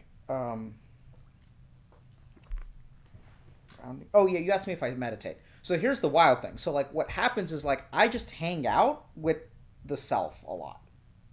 And I find that like when I hang out with the self, like things just become like easy. Like I can work hard, I can set aside my emotions, and anytime I suffer, I get away from that. I get caught up in my mind. And then like my mind becomes like I become one with my mind. I can't separate, I can't understand that I can't notice that I am angry. I feel the anger and the anger becomes part of me. And then it controls my actions because I have no distance from it. That makes sense. You still do that? I do it like a lot, like a couple hours a day. I'm just like going about my day, but I'm sitting back here. I feel like a problem with me with the disassociation thing is I feel like I don't know how to explain it. Like I try to, how you like, let's say you're trying to have a full sentence in your head that you just say to yourself, like, oh, did I take out the trash today? I will, and maybe it's because my attention span or stress or whatever. I will be saying that sentence in my head, and I will, in halfway between the sentence, I'll actually stop and think of something else. I'm like, why did I just? I can't even think of a sentence anymore without my brain just shutting down, and it almost hurts when I'm thinking. Is that normal? Like I could feel my brain's like, feels like cogwheels are trying to turn. So, I'm sorry. Say that again. I was.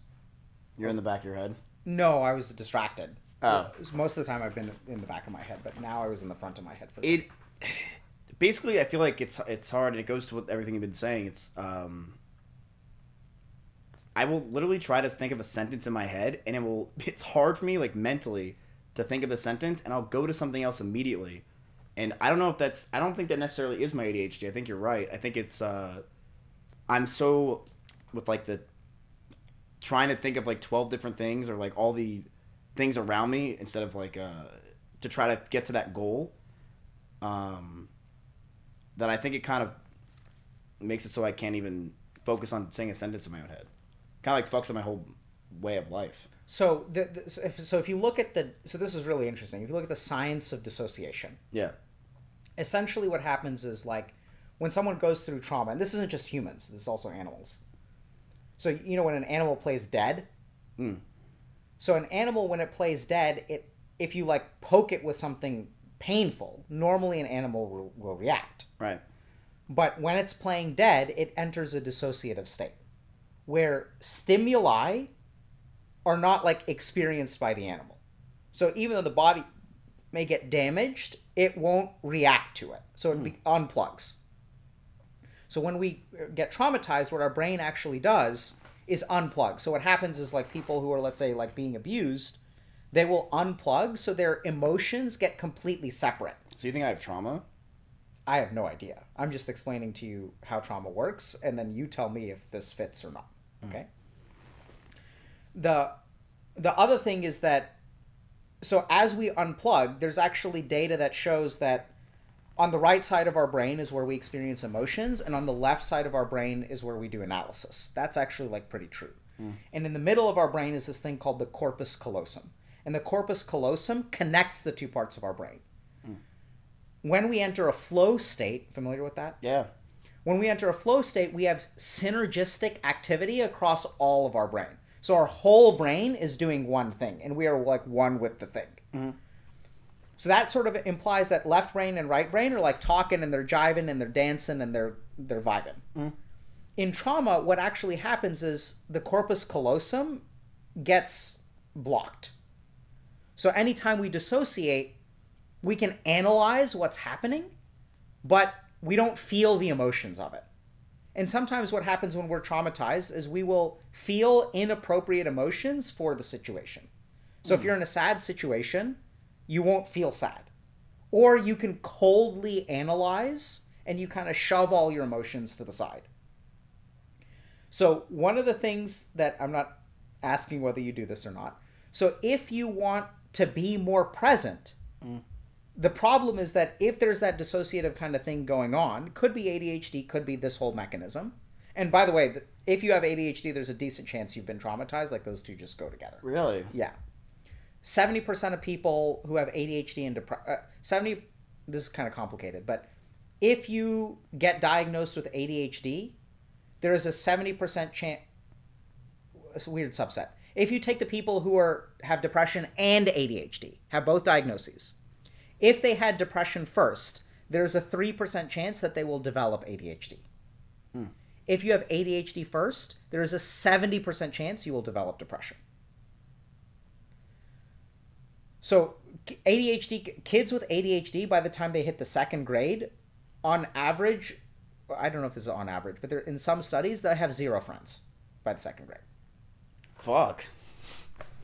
And this I remember, you were the class clown, right? Always, yeah. Yeah, that's what ADHD kids do, because the only way that you can relate to people is by being the class clown, by making them laugh. Yeah, it's the only thing that gives me self-worth.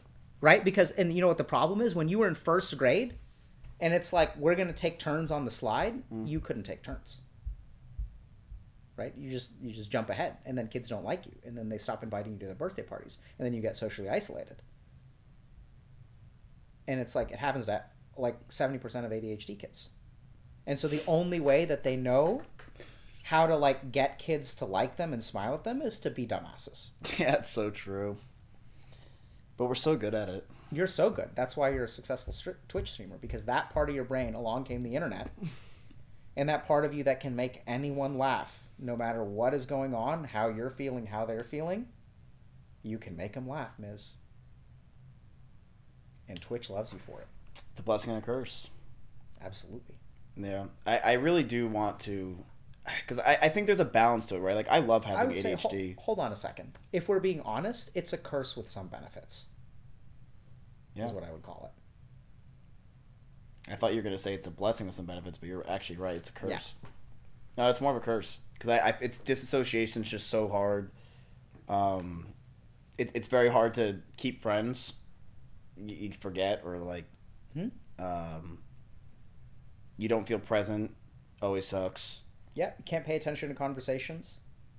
What? Yeah, you can't pay attention to conversations. Look at the class clown making a joke about when. It's how tough. Very meta of you. Yeah, it's not. But it is the blessing is you do get, and I know this is gonna sound really corny, and people in the chat are like, oh, the making people laugh is something that is very hard for people to do, especially like people that think normally. So being able to do that is great, and it is something that it's just like my self-worth goes into that a lot, and it always has. There's certainly value to it. I think sometimes we say these things like it's a blessing and a curse, and in those moments we actually are actually not validating what our actual experience of it was. Like, sure, like it doesn't have to be 50-50. It's not like, in character creation, like I'm gonna reduce 2 points here and add some points over there. That's not actually how it works. Like sometimes things are just bad. Yeah. And there's certainly advantages to it. And I think the internet, since the internet is so short attention span, I remember talking to, I don't know if you know, like Daily Dose of the Internet. Yeah. But he's like the best example of like using, or I mean, maybe you're an equally good example. A lot of y'all are good examples. This is the other crazy I'm not thing. a 50K Andy yet. I'm not the best example. But I think that now we've sort of realized with the shortened attention span of the internet, people with ADHD, like, because all he does is he's like, does this bore me? If it bores me, I'm not going to add it to my compilation. Yeah. So he kind of knows, right? And so I think that it's almost like evolution where y'all are like Darwin's finches and y'all are figuring out how to make it work. But isn't ADHD getting more and more with kids? Yes. Why is that? Is that trauma related, or is that just the... I think it's a combination of things. So I think that it may have some things to do with stuff like diet. I think so you've been working out recently, right? So when you stress a muscle, it grows. Yeah. So what used to happen with kids is that like I would like have to read a textbook in the second grade. And things were so hard, like I had to learn, like my attention had to learn how to stick to something. Yeah. But now what happens, like when I was watching, like I would watch cartoons and like I couldn't pause, I couldn't rewind, and I couldn't switch. Yeah. So if I wanted to enjoy the cartoon, I had to wake up at a particular time, I had to pay attention when it was on, and then it was like good. Now what happens, you give my kid a phone and they'll switch through 15 YouTube videos in like 60 seconds. Yep. So there's nothing working out our attention span. Yeah, it's even like what you said, like in WoW back in the day, you had to grind that character. You had to do a lot of, this goes to what you were saying before, it's like the stuff you don't want to do, work, it's not, you can't just like switch to the next game. I mean, World of Warcraft was on your computer, that's really all you had. Took time to load up the game. Yeah, you had to sit in a queue to log in. Sit in a queue. Yeah, nowadays, what can you do? If you don't like a game, you go to like 6 different others in 5 seconds, or you do what you said. Just grab your phone. Yeah, so here's a good example of this. Like now, I find myself, if I'm watching a TV show, I'll also be browsing Reddit at the same time. Oh, yeah. And that's crazy. Like back, you had to watch the show. It's all you had. Or commercials. I remember commercials. Nowadays, like kids are just like commercials. They're on their phone, checking their stuff, text messages, or... I mean, what I think is really bad for ADHD is all the monitors we have now, where it's like, 15 years ago, you had one monitor. That's it. Now you have 3, 4, 5. You have 2 streamers on, 6 chats, the different... everything. It's just... I think it's terrible. And I really don't know a solution for people for ADHD, because it is such a curse. You're right. It's not this... I try to look at the good, where it's like, yeah, it can make people laugh, but it's very isolating, and it hurts, like you said, relationships. People don't want to hang out with you as much because you're fucking annoying. I mean, yeah, so do you think there's this, like, what can people do? So a couple things. One is there's a great practice which is called Ek Tattva Abhyas, which means basically do one thing at a time. Yeah. So throughout your day, so recognize that you don't have to fix everything. You just need to start pulling in the right direction, right? You don't have to like become a soldier. You just have to do like 3 push-ups a day. Then you'll be able to do 4. Then you'll be able to do 5. Then you'll be able to do 6. You know, I found that's helped me a lot with ADHD. I think a lot of people who have ADD or ADHD that they don't do is I started to have I set up on my Discord where it's just me and a server, and it's not a schedule. It's like a to-do list. It has helped so much with my brain because a lot of times my brain's like, what else do you have to do? Do you have to do this? Do you have to do that? Do you have to do anything else? And the fact that I have a list where it's like, that's it. That's all you have to do. It's helped my brain tremendously with like the stresses with ADHD or like the constant worries that come with it. Yeah, so this is really interesting. So psychotherapy for ADHD has a couple of different components. When I do psychotherapy for people with ADHD, I do 2 different things. One is I try to help them with their trauma from growing up with ADHD. I don't even know if I have trauma. I can't. When you think of trauma, it's like let me explain. Have something that like they know. I'll explain. So, Miz, are you? You're a smart guy, right? Your IQ is pretty good. Sure. Okay. Let's go with that. What do you think, honestly?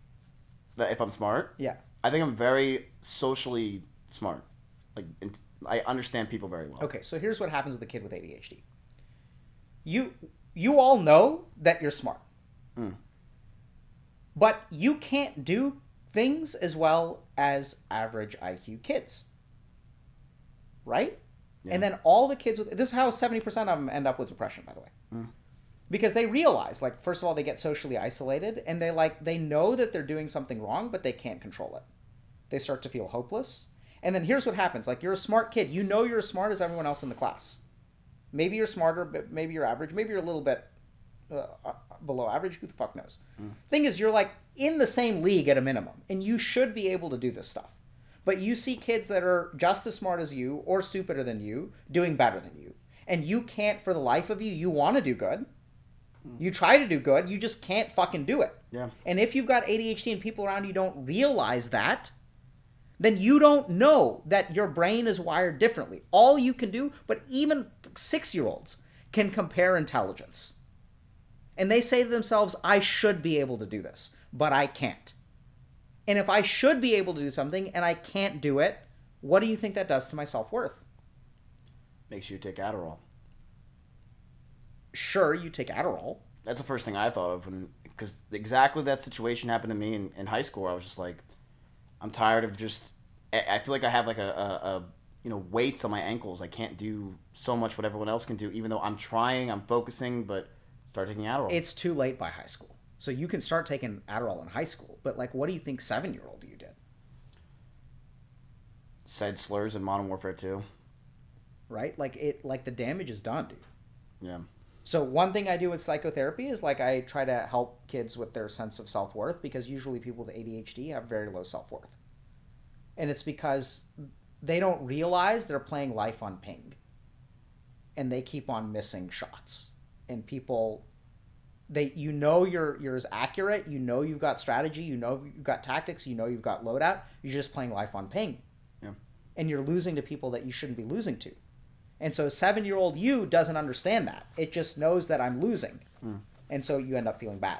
And the second part of psychotherapy for ADHD is really interesting, which is you teach people like organizational skills. So if you do cognitive behavioral therapy and like do good like organizational skills and you do therapy for 6 months, for 2 years after therapy, people will be totally fine. They will still have ADHD, but it will not cause any functional impairment in their life. They stop forgetting shit. They start doing well at work. They're able to engage in relationships. And it's because what your brain needs is some kind of guardrails to help you function, like to-do lists, planners, notifications. Yeah. And as you build all that stuff out, which, by the way, you don't have to do psychotherapy to build that stuff out, and it's kind of like this Discord thing. And then you can function like a normal human being. Yeah. And then it seems like after about, on average, 2 years, people start to slip up and need like kind of like a tune-up, maybe. But that's what the data shows. Whereas if you stop medication, the benefits, and by the way, that's worth just as much as medication. Like, so the effect size of both of those is about the same. Really? But if you stop medication, what's really interesting is even 6 months after it takes about 6 months after people go off their medication to kind of like go back to having lots of problems. What was I saying? Oh, I was telling you about ek tattva abhyas. So you're asking what can you do about it. So I would say as much as you can, do just one thing at a time. So if you're eating, just eat. Yeah, I think that's a huge problem that I have. I mean, I think everyone does. It's exactly what you said. What would I do back when I was, a kid? You ate at the dinner table, and then you would, even then, like if you watch TV while you ate, it's not. I think it's not enough stimulus that can like fuck you. It's nowadays like you're eating, you're watching TV or something, you're on Netflix, you're on your phone, you're doing 6 different things. Like, yeah, it's too much. But what about like reading? Is reading help with that? Like, I think. Sure. What about like reading? Because I think whenever I read in the morning, like at breakfast or something, I always feel cognitively better. Yes, there's other stuff that could be going on there, but I think the main thing to remember is that when people, like, let's say you eat a meal or you try to read, and people will say, I can't focus. Yeah. But just like when you're exercising your body, when you start doing something, like the first time I go for a jog, like, it's going to feel terrible. Like, I can't really run. Yeah. But over time, that's your brain will adapt. Your brain will figure out, like, okay, like, we need to be doing this shit. Mm-hmm. And then, I mean, it depends on how severe your ADHD is and stuff like that. Picture like a 10. Huh? Mine's like a 10. I don't think you can have worse ADHD than I have. Unless like you go to like the next part of the scale. Okay. Can I think for a second? Mm-hmm. So now I want you to be aware. Why did you say that? Where is that coming from? Just knowing how bad my ADHD is and how bad it's gotten over the course of 28 years. Okay, so I want you to close your eyes. What's the emotion that comes with my ADHD is 10 out of 10, it can't get worse? It's almost like it's like I'm joking, but I know it's like it hurts. Yeah. But I'm joking about it. That statement is born of pain. Do you know what I hear when I hear that? I've suffered so much. It's been so hard to live my life. I've been struggling with this weight on my shoulders, and it's fucked every single thing I try to do. And anything that I've done successfully has been through sweat, blood, tears, luck. I've got a couple things that I'm good at, and man, I have run those as hard as I can, and every ounce of success has been like scraped together. It's all luck. See, there's that emotion, there's the joke, there's the separation of the corpus callosum, separating your right hemisphere and your left hemisphere. So even in that moment, you distract yourself from the negative emotion. Right? Yeah. Now there's some genuine. So you see the relief? This isn't a joke. Now you see it. This is the power of awareness. Now just feel it.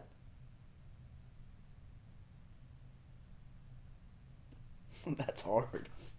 It is. Right? But even that's good. You're observing. It's hard. You're not making a joke. You're not distracting. It's okay. You did good. Good enough for today. Enough. Good. Good job.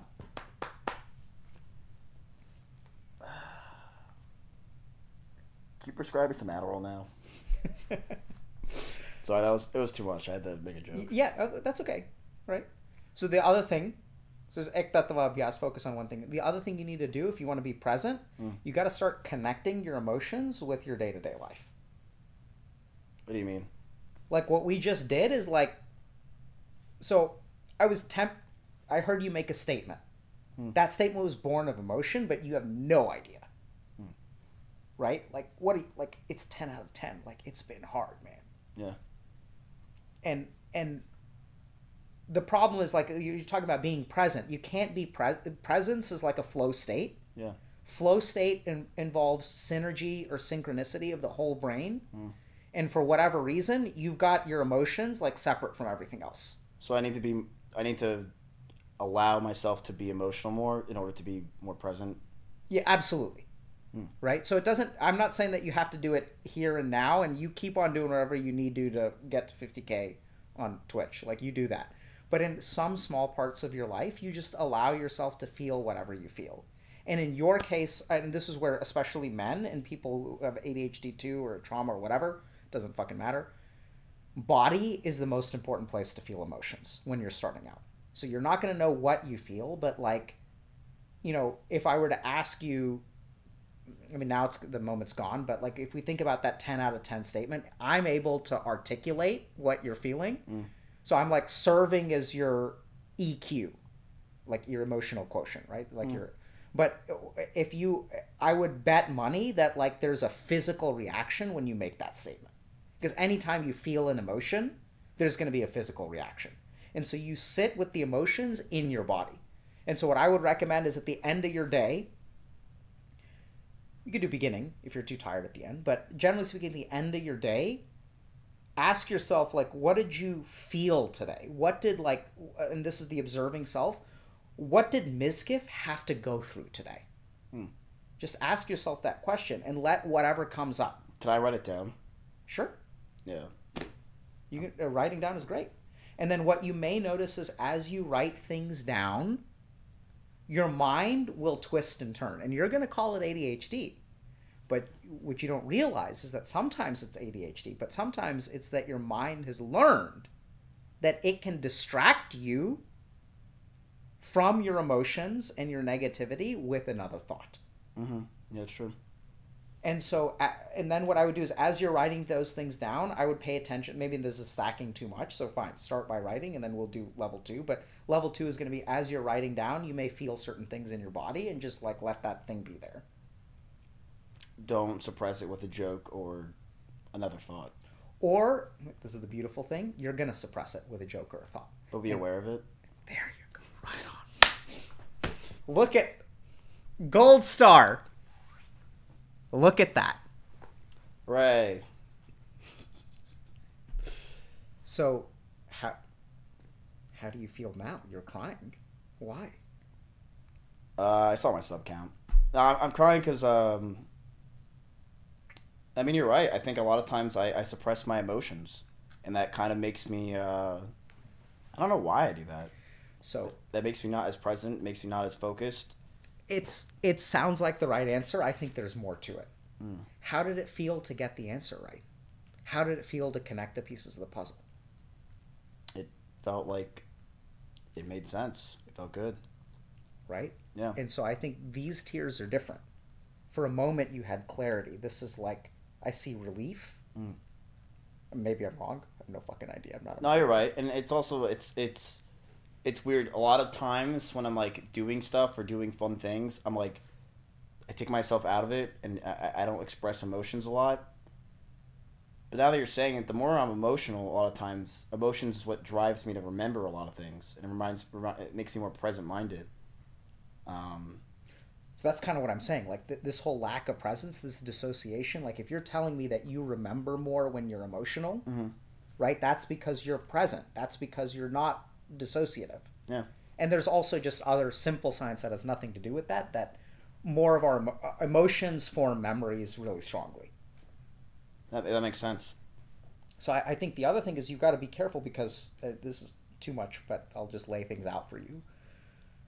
So don't just slip past your negative emotions. I think you dodge over pride too. You don't let yourself, you like skirt right past it, man. So it's about letting yourself feel the good stuff too. Yeah, I don't. I think a lot of people don't do that. A lot of people don't. Is that go back to the human nature thing where it's just like, it's like you worry about everything else but not about what you have, almost? No. So the deepest part of our human nature, the reason you can understand this stuff is because this is actually the real human nature. What's happened is we have everyone conditioned to a sick society. So what what do you mean feels by sick society? I mean, just a society where we don't teach human beings how they work. We have a society that is like externally motivated. And I'm not saying that there aren't advantages and that we haven't gotten here for a reason, because this is the tricky thing, is that a lot of what our brain is evolved to do is for survival, not peace of mind or happiness. Yep. And what our society is structured for is like success and accomplishment, which used to be necessary. So like 200 years ago, like infant mortality was like 20%. We didn't have the luxury of being happy. Like, we were fighting for survival. But as a society as a whole, we're moving up Maslow's hierarchy of needs. I'm not sure if you're familiar with that, but it's like, so we've got food and shelter taken care of. More people die of obesity than die of starvation. For like the first time in human existence. Yeah. Something like 40% of people in the United States are obese. Or more, maybe now. It's like some staggering number. 40? I think so. Holy shit. Right? So now as we get closer to like the top of Maslow's hierarchy of needs, we need something else.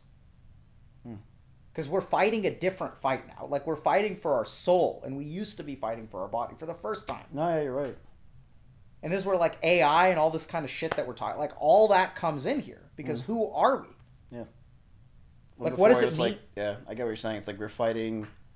Now we have food, shelter, water. We have the basics. It's like, yeah, that makes sense. And I've worked with a couple of artists where I haven't talked to them. I wonder, maybe I'll reach out. But like, where like, what does it mean to create art?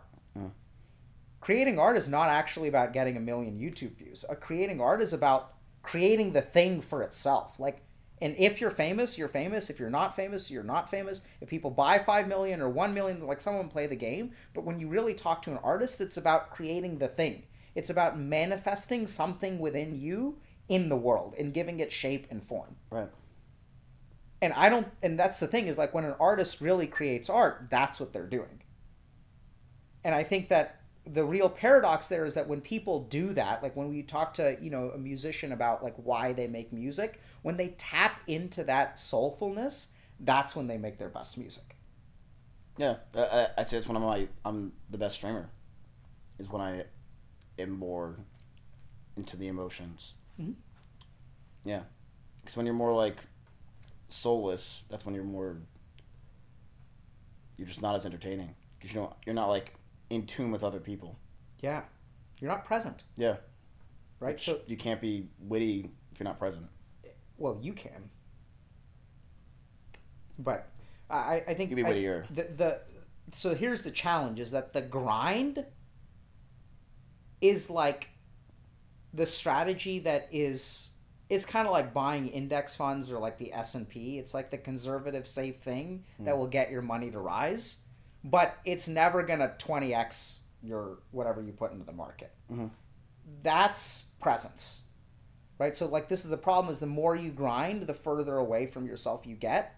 But if you take 100 people who try to get in touch with themselves and 100 people who grind, the grinders will outperform the people who are trying to like connect. Yeah. And the problem there, the reason for that is because we're taught how to grind, but we're not taught how to connect. Well, it's what you said, the billionaires who are still grinding, and they're never going to be happy or connected. But so the ones that are happy are the ones that became happy way before they made $1 billion. Yeah, true. So I've worked with them too. It's interesting. Yeah.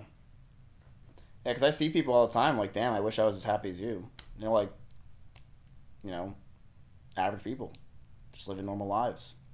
And I'm happy. I would say I'm a happy guy. I'm not like depressed all the time or sad and stuff like that. I get that. But I just do feel very disassociated. So I think the emotional. So you say take things one at a time. So like, how does it work with streaming then? Well, your job is basically to take 17 different things. So you do your job, but like, this is where like, you've got cats, right? Yeah. You ever pet your cats? No, never. I don't talk to them. And I think that just like being with a cat or eating a meal, like, it doesn't have to be a long thing, right? So start with like a single push-up. Mm. And so just notice throughout your day that you do a lot of things at the same time. And can you just take one thing, and then your mind is going to rebel. It's not going to like it, but then... Yeah, it does. It actually rebels a lot with my phone. because I think a lot of times I'll be like doing something that's like almost kind of like the grunt work or something, and you just want to look at your phone. You'll want to see something else. Yeah. So what I mean, yesterday, like I struggle with this on a day-to-day basis. I was, not to say like, oh, like I'm so great, but like, you know, yesterday I made a snack before bed because I had a very light dinner, and like I was about to, like, I set up an audiobook, you know, because I wanted to listen to this audiobook, and I was like, you know what, I set it down, and then I was like, I'm just not going to hit play. Everything is set up, and I'm just not going to hit play, and I'm just going to eat my food, and then I'm going to listen to it after. And then for like 10 minutes, I just like ate my food, and it tasted so much better. Right? So there's another last principle, and then are we going to eat, by the way? Yeah, we can go eat. Let's go eat. It's like 9:30. Yeah. So the last thing I'll kind of leave you with is one interesting thing about attention. So, okay, we're going to do this experiment. Okay, so no eyes closing. Read Twitch chat. How does this feel? And then close your eyes. How does it feel? I'm focused more on this now. Which one feels better? The second one. So here's the crazy thing. We're fracturing our attention all the time, fracturing our attention. And we're reducing the enjoyment and pleasure of life by doing so. The fewer senses, so our brain has a certain RAM. It has a certain attentional capacity. The more senses that attentional capacity is divided between, the less enjoyable it is. Oh, yeah, for sure.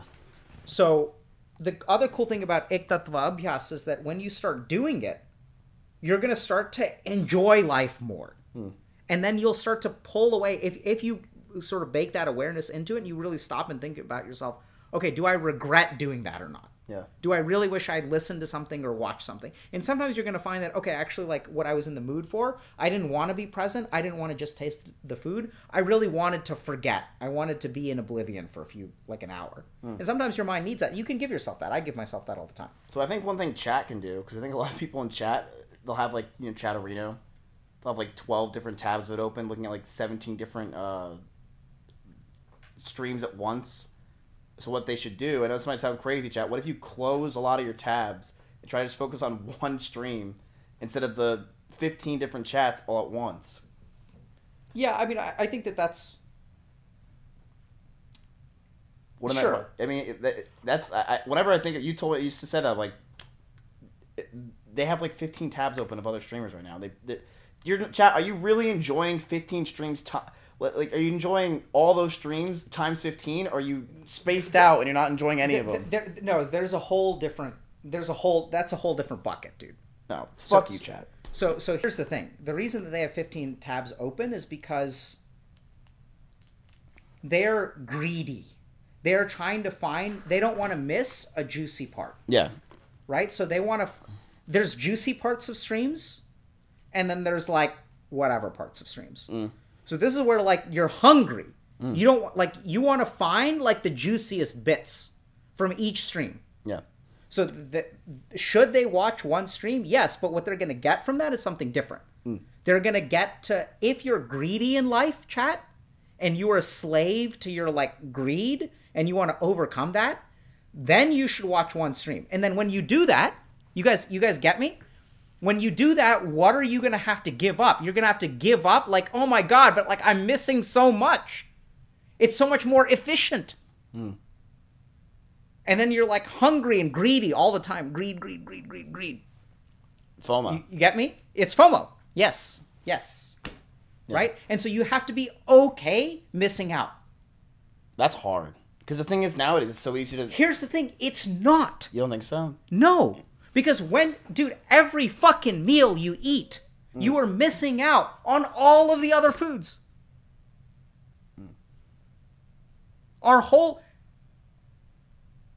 We are missing out on 10 million% more than what we experience.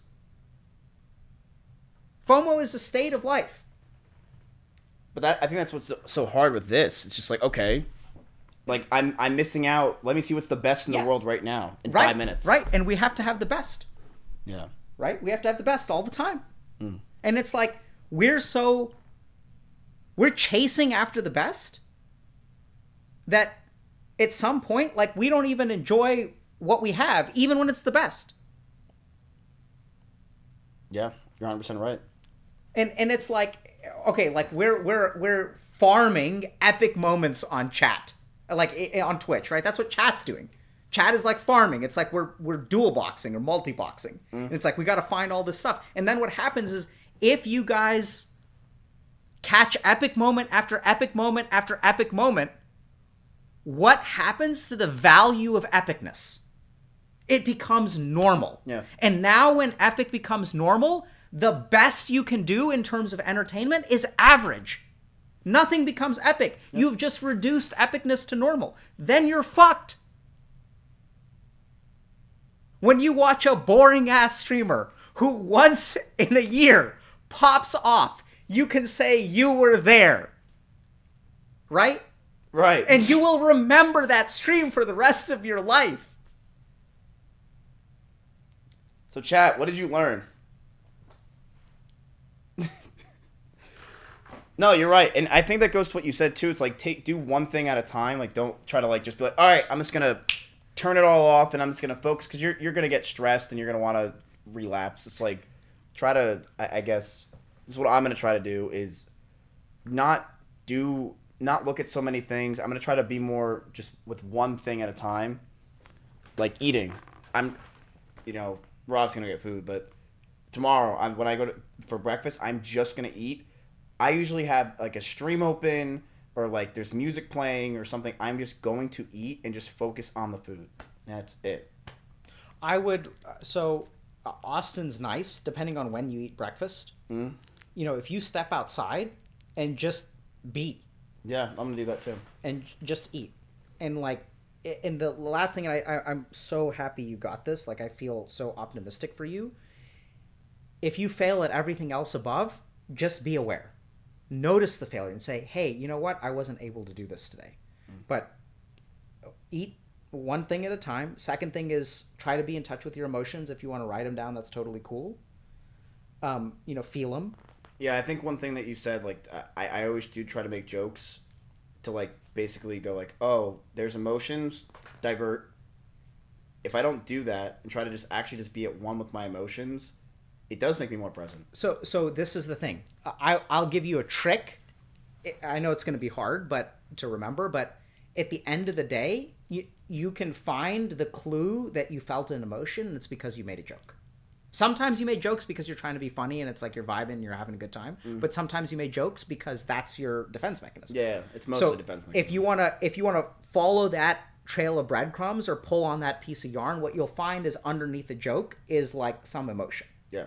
So if you can remember any jokes, just like think about what were you feeling and just see what comes up. Y'all can all do that too. They don't really make good jokes.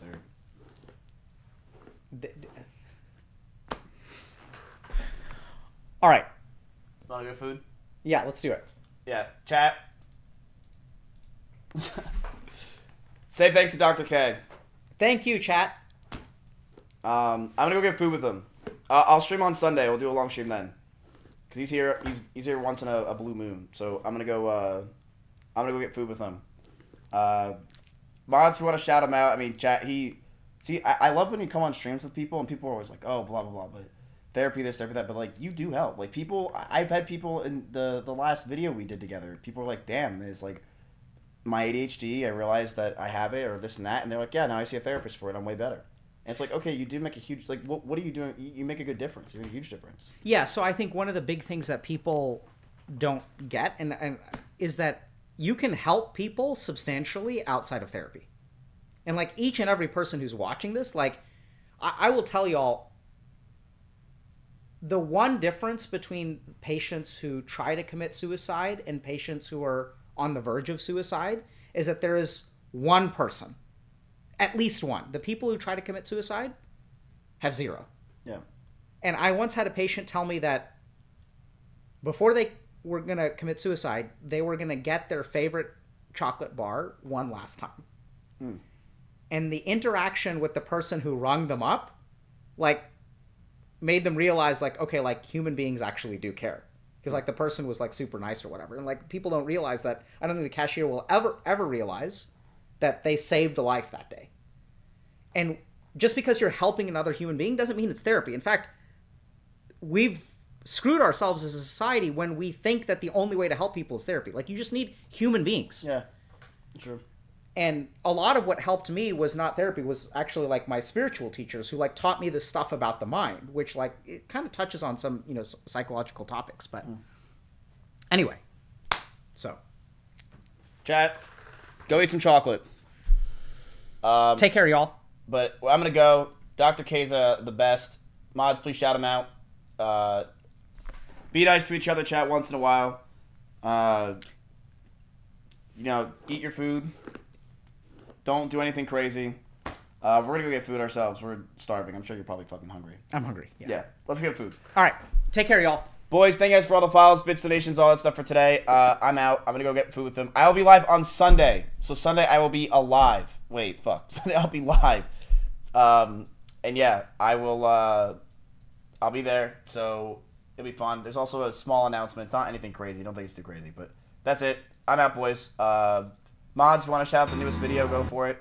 And yeah, we're gonna get food because we're fucking starving. So thank you guys, chat. Hope you guys learned something today from Dr. K. He's always the best. And I will see you guys on Sunday for a 4th day in the week. I usually stream 3 days. I'm going to 4, and it's a lot of stress, a lot of pressure. It's a lot.